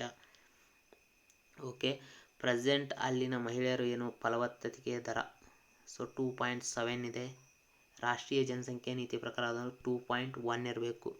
ಸೊ ಈ 2.1 ಗುರಿಯನ್ನು 2030 ಒಳಗಾಗಿ ಸಾಧಿಸುವ ಗುರಿಯನ್ನು ಉತ್ತರ ಪ್ರದೇಶ ಸರ್ಕಾರ ಹಮ್ಮಿಕೊಂಡಿದೆ. ಉತ್ತರ ಪ್ರದೇಶದ ಪ್ರೆಸೆಂಟ್ ಮುಖ್ಯಮಂತ್ರಿ ಯಾರು? ಯೋಗಿ ಆದಿತ್ಯಾನಂದ. ಪ್ರೆಸೆಂಟ್ ಉತ್ತರ ಪ್ರದೇಶ ಭಾರತದಲ್ಲಿಯೇ ಅತಿ ಹೆಚ್ಚು ಜನಸಂಖ್ಯೆಯನ್ನು ಹೊಂದಿರುವಂತಹ ರಾಜ್ಯ ಎನಿಸಿಕೊಂಡಿದೆ. ಸರಿಸುಮಾರು ಈಗ ಅಂದಾಜು 22 ಕೋಟಿ ಜನಸಂಖ್ಯೆಯನ್ನು ಹೊಂದಿದೆ ಉತ್ತರ ಪ್ರದೇಶ. ಓಕೆ, ಮಿಂಚಿನ ದಾಳಿಯಲ್ಲಿ ಮೃತಪಟ್ಟವರ ಕುಟುಂಬಕ್ಕೆ ತಲಾ 5 ಲಕ್ಷ ರೂಪಾಯಿಗಳ ಸಹಾಯಧನವನ್ನು ಯಾವ ರಾಜ್ಯದ ಮುಖ್ಯಮಂತ್ರಿ ಘೋಷಿಸಿದ್ದಾರೆ? ಸೊ ರಾಜಸ್ಥಾನದ ಮುಖ್ಯಮಂತ್ರಿ ಅಶೋಕ್ ಗೆಹ್ಲೋಟ್. ಸೊ ಹಾಗಾದರೆ ರಾಜಸ್ಥಾನಕ್ಕೆ ಸಂಬಂಧಪಟ್ಟಂಥ ರೀಸೆಂಟ್ ಸುದ್ದಿಗಳನ್ನು ನೋಡೋದಾದರೆ, ಮುಖ್ಯಮಂತ್ರಿ ಚಿರಂಜೀವಿ ಯೋಜನಾ ಇದೊಂದು ಸಾರ್ವತ್ರಿಕ ಆರೋಗ್ಯ ಯೋಜನೆ. ಇದನ್ನು ಜಾರಿಗೊಳಿಸಿದ ರಾಜ್ಯ ರಾಜಸ್ಥಾನ್. ಸೊ ರೀಸೆಂಟಾಗಿ ರಾಜಸ್ಥಾನದಲ್ಲಿ ಯುದ್ಧ ಅಭ್ಯಾಸ್ ಇದೊಂದು ಜಂಟಿ ಮಿಲಿಟರಿ ವ್ಯಾಯಾಮ ಯಾವ 2 ರಾಷ್ಟ್ರಗಳ ನಡುವೆ ನಡೆಯುತ್ತೆ? ಒಂದು ಭಾರತ, ಮತ್ತೊಂದು ಅಮೇರಿಕಾ. ಸೊ ಇದು ರಾಜಸ್ಥಾನದಲ್ಲಿ ನಡೆದಿತ್ತು. ಓಕೆ, ನಡೆಯುತ್ತೋ ಅಥವಾ ನಡೆಯಲಿದೆ. Next, so school of public health ಸಾರ್ವಜನಿಕ ಆರೋಗ್ಯ ಶಾಲೆ. ಸೊ ಇದನ್ನು ರಾಜಸ್ಥಾನದಲ್ಲಿ ಪ್ರಾರಂಭ ಮಾಡಲಾಗಿದೆ. ನಾಗ್ಪುರದಲ್ಲಿ ದೇಶದ ಮೊದಲ ದ್ರವೀಕೃತ ನೈಸರ್ಗಿಕ ಅನಿಲ ಸ್ಥಾವರವನ್ನು ಉದ್ಘಾಟನೆ ಮಾಡಿದವರು ಯಾರು? ಸೊ ಕೇಂದ್ರ ಸಾರಿಗೆ ಸಚಿವರಾದಂತಹ ನಿತಿನ್ ಗಡ್ಕರಿ ಅವರು ನಾಗ್ಪುರ್ ಎಲ್ಲಿ ಬರುತ್ತೆ? ಮಹಾರಾಷ್ಟ್ರ. ಸೊ ಇಲ್ಲಿ ದೇಶದ ಮೊದಲ ದ್ರವೀಕೃತ ನೈಸರ್ಗಿಕ ಅನಿಲ ಸ್ಥಾವರವನ್ನು ಉದ್ಘಾಟನೆ ಮಾಡಿದ್ದಾರೆ. Liquefied natural gas LNG. ಹಾಗಾದರೆ LPG ಮತ್ತು LNG ನಡುವೆ ಇರುವಂಥ ಪ್ರಮುಖ ವ್ಯತ್ಯಾಸ ಏನು? LPG liquefied petroleum gas, LNG liquefied natural gas. ಇದರಲ್ಲಿ ಪ್ರಮುಖವಾಗಿ ಪ್ರೋಪೇನ್ ಮತ್ತು ಬ್ಯೂಟೇನ್ ಇರುತ್ತೆ. ಇದರಲ್ಲಿ ಪ್ರಮುಖವಾಗಿ ಮೀಥೇನ್ ಇರುತ್ತೆ. ಇದೇ ಇವೆರಡರ ನಡುವಿನ ಡಿಫ್ರೆನ್ಸ್. ಅದೇ ರೀತಿ LPG ಹೆಚ್ಚಿನ ದಕ್ಷತೆಯನ್ನು ಹೊಂದಿದೆ LNGಗೆ ಕಂಪೇರ್ ಮಾಡಿದಾಗ. ಓಕೆ, ಇದು ಇನ್ನೊಂದು ಡಿಫ್ರೆನ್ಸ್. ಭಾರತೀಯ ರೈಲ್ವೆ ಭಾರತದ ಮೊದಲ ಚಲಿಸಬಲ್ಲ ಸಿಹಿ ನೀರಿನ ಸುರಂಗ ಅಕ್ವೇರಿಯಂ. ಸೊ ಅದರ ಹೆಸರೇನು? Aquatic Kingdom. ಸೊ ಇದನ್ನು ಯಾವ ನಗರದಲ್ಲಿ ಸ್ಥಾಪನೆ ಮಾಡಿದೆ ಅಂದರೆ ಬೆಂಗಳೂರು. ಎಲ್ಲಿ ಅಂದರೆ ಬೆಂಗಳೂರು ರೈಲ್ವೆ ಸ್ಟೇಷನ್, ಬೆಂಗಳೂರು ಕ್ರಾಂತಿವೀರ ಸಂಗೊಳ್ಳಿ ರಾಯಣ್ಣ ರೈಲ್ವೆ ಸ್ಟೇಷನ್ ಬಳಿ. ಮೀನುಗಾರ ರೈತರಿಗಾಗಿ ಆನ್ಲೈನ್ ಲರ್ನಿಂಗ್ ಕೋರ್ಸ್ ಆ್ಯಪನ್ನು ಸರ್ಕಾರ ಪ್ರಾರಂಭಿಸಿದೆ. ಆ ಮೊಬೈಲ್ ಆ್ಯಪ್ನ ಹೆಸರೇನು? ಕೇಂದ್ರ ಸರ್ಕಾರ ರೀಸೆಂಟಾಗಿ ಮೀನುಗಾರ ರೈತರಿಗಾಗಿ ಆನ್ಲೈನ್ ಲರ್ನಿಂಗ್ ಕೋರ್ಸ್ ಆ್ಯಪ್ ಜಾರಿಗೆ ತಂದಿದೆ. ಅದರ ಹೆಸರು ಮತ್ಸ್ಯ ಸೇತು. ಭಾರತದಲ್ಲಿ ರಾಷ್ಟ್ರೀಯ ವಿಜ್ಞಾನ ವಿಶ್ವವಿದ್ಯಾಲಯ ಎಲ್ಲಿದೆ? ಸೊ ಭಾರತದಲ್ಲಿ ರಾಷ್ಟ್ರೀಯ ವಿಜ್ಞಾನ ವಿಶ್ವವಿದ್ಯಾಲಯ ಅಂದರೆ ಫೋರೆನ್ಸಿಕ್ ಸೈನ್ಸ್ ಯೂನಿವರ್ಸಿಟಿ ಎಲ್ಲಿದೆ ಅಂದರೆ ಗುಜರಾತ್ನ ಅಹಮದಾಬಾದ್ನಲ್ಲಿ. ರೀಸೆಂಟಾಗಿ ಈ ವಿಶ್ವವಿದ್ಯಾನಿಲಯದಲ್ಲಿ ಅಮಿತ್ ಶಾ ಅವರು ಒಂದು ಎಕ್ಸಲೆನ್ಸ್ ಸೆಂಟ್ರನ್ನು ಉದ್ಘಾಟನೆ ಮಾಡಿದ್ದಾರೆ. ಯಾವುದಕ್ಕೆ ಸಂಬಂಧಪಟ್ಟಿಂದಾದರೆ ಈ ನಾರ್ಕೋಟಿಕ್ಸ್ ಮಾದಕ ವಸ್ತುಗಳು ಮತ್ತು ಸೈಕೋಟ್ರೋಪಿಕ್ ಮಾನಸಿಕ ವಸ್ತುಗಳಿಗೆ ಸಂಬಂಧಪಟ್ಟಂಥ ಒಂದು ಸಂಶೋಧನಾ ಮತ್ತು ಅನಲೈಸಿಸ್ ಎಕ್ಸಲೆನ್ಸ್ ಸೆಂಟರನ್ನು ಸೊ ಈ ರಾಷ್ಟ್ರೀಯ ವಿಜ್ಞಾನ ವಿಶ್ವವಿದ್ಯಾಲಯದಲ್ಲಿ ಉದ್ಘಾಟನೆ ಮಾಡಿದ್ದಾರೆ. ದೈತ್ಯ ಪಾಂಡಗಳು ಯಾವ ದೇಶದಲ್ಲಿ ಹೆಚ್ಚಾಗಿ ಕಂಡುಬರುತ್ತವೆ? ಸೊ ದೈತ್ಯ ಪಾಂಡಗಳು ಪ್ರಮುಖವಾಗಿ ಚೀನಾ ದೇಶದಲ್ಲಿ ಕಂಡುಬರ್ತವೆ. ಯಾಕೆ ಈಗ ಸುದ್ದಿಯಲ್ಲಿವೆ? ಸೊ ಚೀನಾ ರಾಷ್ಟ್ರ ಇತ್ತೀಚೆಗೆ ಏನು ಮಾಡಿತ್ತಂದರೆ ತನ್ನ ಸ್ಥಳೀಯ ಪಾರಿಸರಿಕ ಪಟ್ಟಿಯ ಪ್ರಕಾರ ಸೊ ಇದು ದೈತ್ಯ ಪಾಂಡಗಳನ್ನು ಎಂಡೇಂಜರ್ ಲಿಸ್ಟ್ನಲ್ಲಿ ಇಟ್ಟಿತ್ತು ಇದುವರೆಗೂ. ಸೊ ಈಗ ಎಂಡೇಂಜರ್ ಲಿಸ್ಟಿಂದ ಇವುಗಳನ್ನು ತೆಗೆದುಹಾಕಿ ವಲ್ನರೇಬಲ್ ಗ್ರೂಪಿಗೆ ಸೇರಿಸಿದೆ. ಓಕೆ, ಬಟ್ ಇವು IUCN ಲಿಸ್ಟ್ ಪ್ರಕಾರ ಸೊ ವಲ್ನರೇಬಲ್ ಅಂತಲೇ ಇವೆ. ಓಕೆ, ಕೌಟುಂಬಿಕ ಹಿಂಸಾಚಾರ ತಡೆಗಟ್ಟುವಿಕೆ ಮತ್ತು ರಕ್ಷಣೆ ಮಸೂದೆ 2021 ಓಕೆ ಇತ್ತೀಚೆಗೆ ಸುದ್ದಿಯಲ್ಲಿತ್ತು. ಇದು ಯಾವ ದೇಶಕ್ಕೆ ಸಂಬಂಧಿಸಿದೆ? ಸೊ ಇದು ಯಾವ ದೇಶಕ್ಕೆ ಸಂಬಂಧಿಸಿದೆ ಅಂದರೆ ಪಾಕಿಸ್ತಾನ್ ಒಂದು ಒಳ್ಳೆಯ ಹೆಜ್ಜೆಯನ್ನೇ ಮುಂದಿಟ್ಟಿದೆ ಅಂತ ಹೇಳ್ಬೋದು. ಸೊ ಈಗ ಇದು ಮಸೂದೆ ಇದೆ ಅಂದರೆ ಇನ್ನೂ ಇದಕ್ಕೆ ಅಧ್ಯಕ್ಷರ ಸಹಿ ಬಿದ್ದಿಲ್ಲ. ಅಧ್ಯಕ್ಷರ ಸಹಿ ಬಿದ್ದ ಮೇಲೆ ಇದು ಕಾಯ್ದೆಯಾಗಿ ಮುಂದುವರಿಯಲಿದೆ. ಹಾಗಾದರೆ ಪ್ರಸ್ತುತ ಪಾಕಿಸ್ತಾನದ ಅಧ್ಯಕ್ಷರಾರು ಅರೀಫ್ ಅಲ್ವಿ. ಹಾಗಾದರೆ ಈ ಮಸೂದೆಯ ಪ್ರಮುಖ ಹೈಲೈಟ್ಸ್ಗಳೇನು? ಸೊ ಈ ಮಸೂದೆಯನ್ನು ಜಾರಿಗೆ ತರುವಂಥ ಪ್ರಮುಖ ಉದ್ದೇಶ ಏನಂದರೆ ಮಹಿಳೆ, ಮಕ್ಕಳು, ಹಿರಿಯರು ಮತ್ತು ಇತರೆ ದುರ್ಬಲ ಗುಂಪುಗಳನ್ನು ದೌರ್ಜನ್ಯದಿಂದ ರಕ್ಷಣೆ ಮಾಡುವಂಥ ಉದ್ದೇಶ. ಯಾರಾದರೂ ಅಂಥ ದುರ್ಬಲ ವರ್ಗ ಆಗಿರ್ಬೋದು, ಮಹಿಳೆಯರು, ಮಕ್ಕಳು ಮತ್ತು ಹಿರಿಯರ ಮೇಲೆ ದೌರ್ಜನ್ಯ ಮಾಡೋದು ಕಂಡು ಬಂದರೆ ಅವರಿಗೆ ಸೊ 3 ವರ್ಷ ಗರಿಷ್ಠ 3 ವರ್ಷ ಅಥವಾ ಕನಿಷ್ಠ 6 ತಿಂಗಳು ಜೈಲು ಶಿಕ್ಷೆ, ಅದರ ಜೊತೆಗೆ 1 ಲಕ್ಷಗಳವರೆಗೆ ದಂಡವನ್ನು ವಿಧಿಸಲು ಈ ಮಸೂದೆಯಲ್ಲಿ ಅವಕಾಶವನ್ನು ನೀಡಲಾಗಿದೆ. ಓಕೆ, ಅದೇ ರೀತಿ ನಮ್ಮ ಭಾರತದಲ್ಲಿ ಕೌಟುಂಬಿಕ ದೌರ್ಜನ್ಯ ತಡೆ ಕಾಯ್ದೆ 2006ರಲ್ಲಿ ಜಾರಿಗೆ ಬಂದಿತ್ತು. ಸೊ ಕೌಟುಂಬಿಕ ದೌರ್ಜನ್ಯ ತಡೆ ಕಾಯ್ದೆ 2005 ಹೆಸರು, ಅದು ಜಾರಿಗೆ ಬಂದಿದ್ದು 2006ರಲ್ಲಿ. ಓಕೆ, ಸೊ ಇನ್ನು ಒನ್ ಲೈನ್ ಕರೆಂಟ್ ಅಫೇರ್ಸನ್ನು ನೋಡೋಣ. ಸಾಮಾಜಿಕ ಜಾಲತಾಣವಾದಂತಹ ಟ್ವಿಟರ್ ವಿನಯ್ ಪ್ರಕಾಶ್ ಇವರನ್ನು ಭಾರತದ ಸ್ಥಳೀಯ ಕುಂದುಕೊರತೆ ಅಧಿಕಾರಿಯನ್ನಾಗಿ ನೇಮಕ ಮಾಡಲಾಗಿದೆ. ಸೊ ರೀಸೆಂಟಾಗಿ ಕೇಂದ್ರ ಸರ್ಕಾರ ಕೆಲವೊಂದು ನಿಯಮಗಳನ್ನು ಜಾರಿಗೆ ತಂದಿತ್ತು. ಅದರ ಪ್ರಕಾರ ಸೊ ಈ ಸಾಮಾಜಿಕ ಜಾಲತಾಣಗಳು ಸ್ಥಳೀಯ ಕುಂದುಕೊರತೆ ಅಧಿಕಾರಿಯನ್ನು ನೇಮಕ ಮಾಡಬೇಕು. ಅದರ ಜೊತೆಗೆ ಏನಂದರೆ ಸೊ ದೇಶದ್ರೋಹಿ ನ್ಯೂಸ್ಗಳು ಏನಿರ್ತವೆ ಅವುಗಳ ಬಗ್ಗೆ ನಿಗಾ ವಹಿಸಿ ಸೊ ಅವುಗಳ ಕುರಿತು ಸರ್ಕಾರದೊಂದಿಗೆ ಮಾಹಿತಿಯನ್ನು ಹಂಚ್ಕೊತಾ ಇರಬೇಕು ಅಂತ ಸೊ ಈ ರೀಸೆಂಟಾಗಿ ರೂಲ್ಸ್ಗಳನ್ನು ಜಾರಿಗೆ ತಂದಿತ್ತು. ಅದರ ಪ್ರಕಾರವಾಗಿ ಈಗ ಟ್ವಿಟರ್ ವಿನಯ್ ಪ್ರಕಾಶ್ ಅವರನ್ನು ಭಾರತದ ಸ್ಥಳೀಯ ಕುಂದುಕೊರತೆ ಅಧಿಕಾರಿಯನ್ನಾಗಿ ನೇಮಕ ಮಾಡಿದೆ. ಸೊ ಇದಕ್ಕೂ ಮುಂಚೆ ಬೇರೆಯವ್ರನ್ನ ನೇಮಕ ಮಾಡಿತ್ತು, ಬಟ್ ಅವರು ರಿಸೈನ್ ಮಾಡಿದರು. ಇನ್ನು ಭಾರತವು ಯಾವ ರಾಷ್ಟ್ರದೊಂದಿಗೆ ಇತ್ತೀಚೆಗೆ ರೈಲು ಸೇವೆಗಳ ಒಪ್ಪಂದಕ್ಕೆ ಸಹಿಯನ್ನು ಹಾಕಿದೆ ಅಂದರೆ ಅದು ನೇಪಾಳ. ಇನ್ನು ಫ್ಲಿಪ್ಕಾರ್ಟ್ ಎಲ್ಲ ರೀತಿಯ ಏಕಬಳಕೆಯ ಪ್ಲಾಸ್ಟಿಕ್ ಪ್ಯಾಕೇಜಿಂಗನ್ನು ನಿಲ್ಲಿಸಿದೆ. ಅಂದರೆ ಸೊ ಫ್ಲಿಪ್ಕಾರ್ಟ್ ನೀವೇನಾದರೂ ಆರ್ಡರ್ ಮಾಡ್ತೀರಾ, ಸೊ ಡೆಲಿವರಿ ಕೊಡಬೇಕಂದ್ರೆ ಸೊ ಅಲ್ಲಿ ಏಕಬಳಕೆಯ ಪ್ಲಾಸ್ಟಿಕ್ ಅಂದರೆ ಒನ್ ಟೈಮ್ ಯೂಸ್ ಮಾಡಿ ಏನು ನಾವು ಪ್ಲಾಸ್ಟಿಕ್ಕನ್ನು ಬಿಸಾಕ್ತೀವಿ ಅಂತಹ ಪ್ಲಾಸ್ಟಿಕ್ ಬಳಕೆಯನ್ನು ಇದು ನಿಲ್ಲಿಸಿದೆ ಫ್ಲಿಪ್ಕಾರ್ಟ್. ಓಕೆ, ಇನ್ನು ಅಖಿಲ ಭಾರತ ರೇಡಿಯೋದ ಮಹಾನಿರ್ದೇಶಕರಾಗಿ ಯಾರು ಅಧಿಕಾರ ವಹಿಸಿಕೊಂಡಿದ್ದಾರೆ ಅಂದರೆ ಎನ್ ವೇಣುಧರ್ ರೆಡ್ಡಿ ಅವರು. ಇನ್ನು ಪವನ್ ಸಿಂಗ್ ಟೋಕಿಯೋದಲ್ಲಿ ನಡೆಯಲಿರುವ ಒಲಿಂಪಿಕ್ಸ್ಗೆ ಜ್ಯೂರಿಯಾಗಿ ಆಯ್ಕೆಯಾದ ಮೊದಲ ಭಾರತೀಯ. So most important Pavan Singh. So ಇವರು ಯಾವುದರಲ್ಲಿ ಜ್ಯೂರಿಯಾಗಿ ಕಾರ್ಯನಿರ್ವಹಿಸಿದ್ದಾರೆ ಅಂದರೆ ಶೂಟಿಂಗ್ ಕ್ರೀಡೆಗೆ. ಸೊ ಶೂಟಿಂಗ್ ಅಂದರೆ ಒಲಿಂಪಿಕ್ಸ್ನಲ್ಲಿ ಶೂಟಿಂಗ್ ಕ್ರೀಡೆಗೆ ಇವರು ಜ್ಯೂರಿಯಾಗಿ ಕಾರ್ಯವನ್ನು ನಿರ್ವಹಿಸಲಿದ್ದಾರೆ. ಸೊ ಈ ಹುದ್ದೆಗೆ ಅಥವಾ ಈ ಜ್ಯೂರಿಯಾಗಿ ಆಯ್ಕೆಯಾದ ಮೊದಲ ಭಾರತೀಯ ಪವನ್ ಸಿಂಗ್. ಇನ್ನು ಶಿಕ್ಷಣ ಸಚಿವರಾದಂತಹ ರಮೇಶ್ ಪೋಖ್ರಿಯಾಲ್ ಮಕ್ಕಳಲ್ಲಿ ಮೂಲಭೂತ ಸಾಕ್ಷರತೆ ಮತ್ತು ಅಂಕಿಅಂಶ ಜ್ಞಾನ ಬೆಳೆಸಲು ನಿಪುಣ್ ಭಾರತ್ ಯೋಜನೆಯನ್ನು ಜಾರಿಗೊಳಿಸಿದ್ದಾರೆ. ಓಕೆ, 3ರಿಂದ 9ರವರೆಗೆ ಏನು ಏಜ್ ಗ್ರೂಪ್ ಇದೆ, ಸೊ ಅವರಲ್ಲಿ ಈ ಮೂಲಭೂತ ಸಾಕ್ಷರತೆ ಮತ್ತು ಅಂಕಿಅಂಶ ಜ್ಞಾನ ಬೆಳೆಸುವಂಥ ಉದ್ದೇಶವನ್ನು ಈ ನಿಪುಣ್ ಭಾರತ್ ಯೋಜನೆ ಹೊಂದಿದೆ. ಇನ್ನು ಪಶ್ಚಿಮ ಬಂಗಾಳದ ಮಾಲ್ಡಾ ಜಿಲ್ಲೆಯಲ್ಲಿ ಪ್ರಮುಖವಾಗಿ ಬೆಳೆಯಲಾಗುವಂತಹ ಭೌಗೋಳಿಕ ಗುರುತು ಅಂದರೆ ಜಿಯೋಗ್ರಾಫಿಕಲ್ ಇಂಡಿಕೇಶನ್ ಟ್ಯಾಗನ್ನು ಪಡೆದಿರುವಂತಹ ಪ್ಯಾಜಿಲ್ ಮಾವಿನ ತಳಿಯನ್ನು ಇತ್ತೀಚೆಗೆ ಬಹ್ರೈನ್ ರಾಷ್ಟ್ರಕ್ಕೆ ರಫ್ತು ಮಾಡಲಾಗಿದೆ.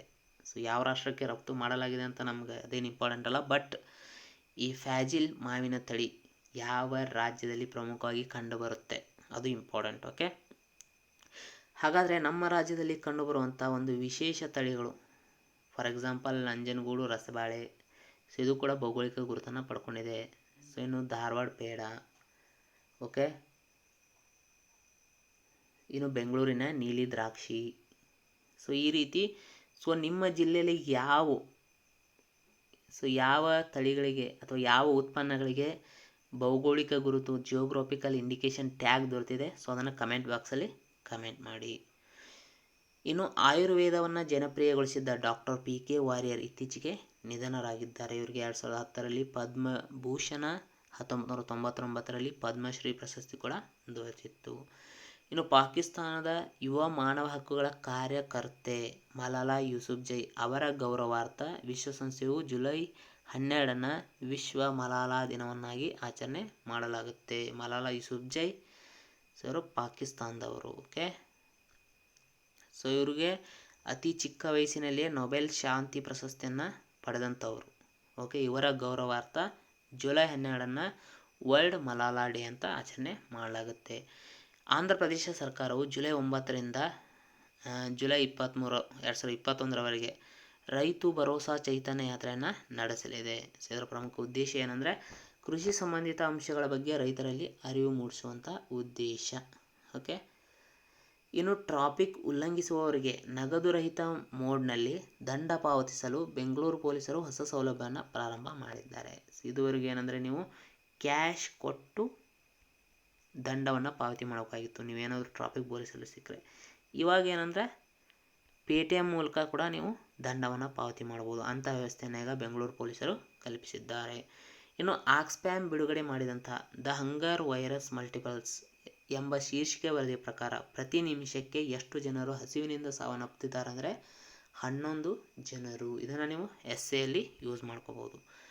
ಭಾರತದ ಆಡಳಿತ ಸುಧಾರಣೆಗಳು ಮತ್ತು ಸಾರ್ವಜನಿಕ ಕುಂದುಕೊರತೆಗಳ ಇಲಾಖೆ ಮತ್ತು ಗ್ಯಾಂಬಿಯಾ ದೇಶದ ಸಾರ್ವಜನಿಕ ಸೇವಾ ಆಯೋಗ, ಸೊ ಇದು ಸಿಬ್ಬಂದಿ ಆಡಳಿತ ಮತ್ತು ಆಡಳಿತ ಸುಧಾರಣೆಗಳನ್ನು ತರುವ ಸಲುವಾಗಿ ಒಪ್ಪಂದಕ್ಕೆ ಸಹಿಯನ್ನು ಹಾಕಿವೆ. ಓಕೆ, ಮೋಸ್ಟ್ ಇಂಪಾರ್ಟೆಂಟ್ ಇದು. ಇನ್ನು ಕಾಶ್ಮೀರದ ಗುಲ್ಮಾರ್ಗ್ನಲ್ಲಿ ಮಿಲಿಟ್ರಿ ಫೈರಿಂಗ್ ರೇಂಜ್ಗೆ ಸೊ ಬಾಲಿವುಡ್ ನಟಿ ಹೆಸರನ್ನು ಇಡಲಾಗಿದೆ. ಸೊ ಅವ್ರು ಯಾರಂದರೆ ವಿದ್ಯಾ ಬಾಲನ್. ಸೊ ಇವಿಷ್ಟು ಜುಲೈ 2ನೇ ವಾರದ ಪ್ರಮುಖ ಕರೆಂಟ್ ಅಫೇರ್ಸ್. ಓಕೆ, ಸೊ ಇದರಲ್ಲಿ ಆಲ್ಮೋಸ್ಟ್ ನಾನು ಏನಂದರೆ ಎಲ್ಲವನ್ನೂ ಕೂಡ ಕವರ್ ಮಾಡಿದ್ದೀನಿ, ಎಲ್ಲ ಕರೆಂಟ್ ಅಫೇರ್ಸನ್ನು ಕೂಡ ಕವರ್ ಮಾಡುವಂಥ ಪ್ರಯತ್ನ ಮಾಡಿದ್ದೀನಿ. ಬಟ್ ಯಾವುದು ನನಗೆ ಜಾಸ್ತಿ ಇಂಪಾರ್ಟೆಂಟ್ ಅನಿಸಿದೆ, ಸೊ ಅದಕ್ಕೆ ನಾನು ಹೆಚ್ಚು ಒತ್ತನ್ನು ಕೊಟ್ಟಿದ್ದೀನಿ. ಓಕೆ, ಸೊ ಇನ್ನು 3ನೇ ವಾರದ ಕರೆಂಟ್ ಅಫೇರ್ಸನ್ನು ಸೊ ಮುಂದಿನ ದಿನಗಳಲ್ಲೂ ಕೂಡ ಅಪ್ಲೋಡ್ ಮಾಡ್ತೀನಿ. ಸೊ ಅಲ್ಲಿವರೆಗೂ ಸೊ ನಿಮ್ಮ ಸ್ಟಡಿಯನ್ನು ಮುಂದುವರಿಸ್ತಾ ಇರಿ ಅಂತ ಹೇಳ್ತಾ, ಸೊ ಎಲ್ಲರಿಗೂ ಬಾಯ್ ಟೇಕ್ ಕೇರ್.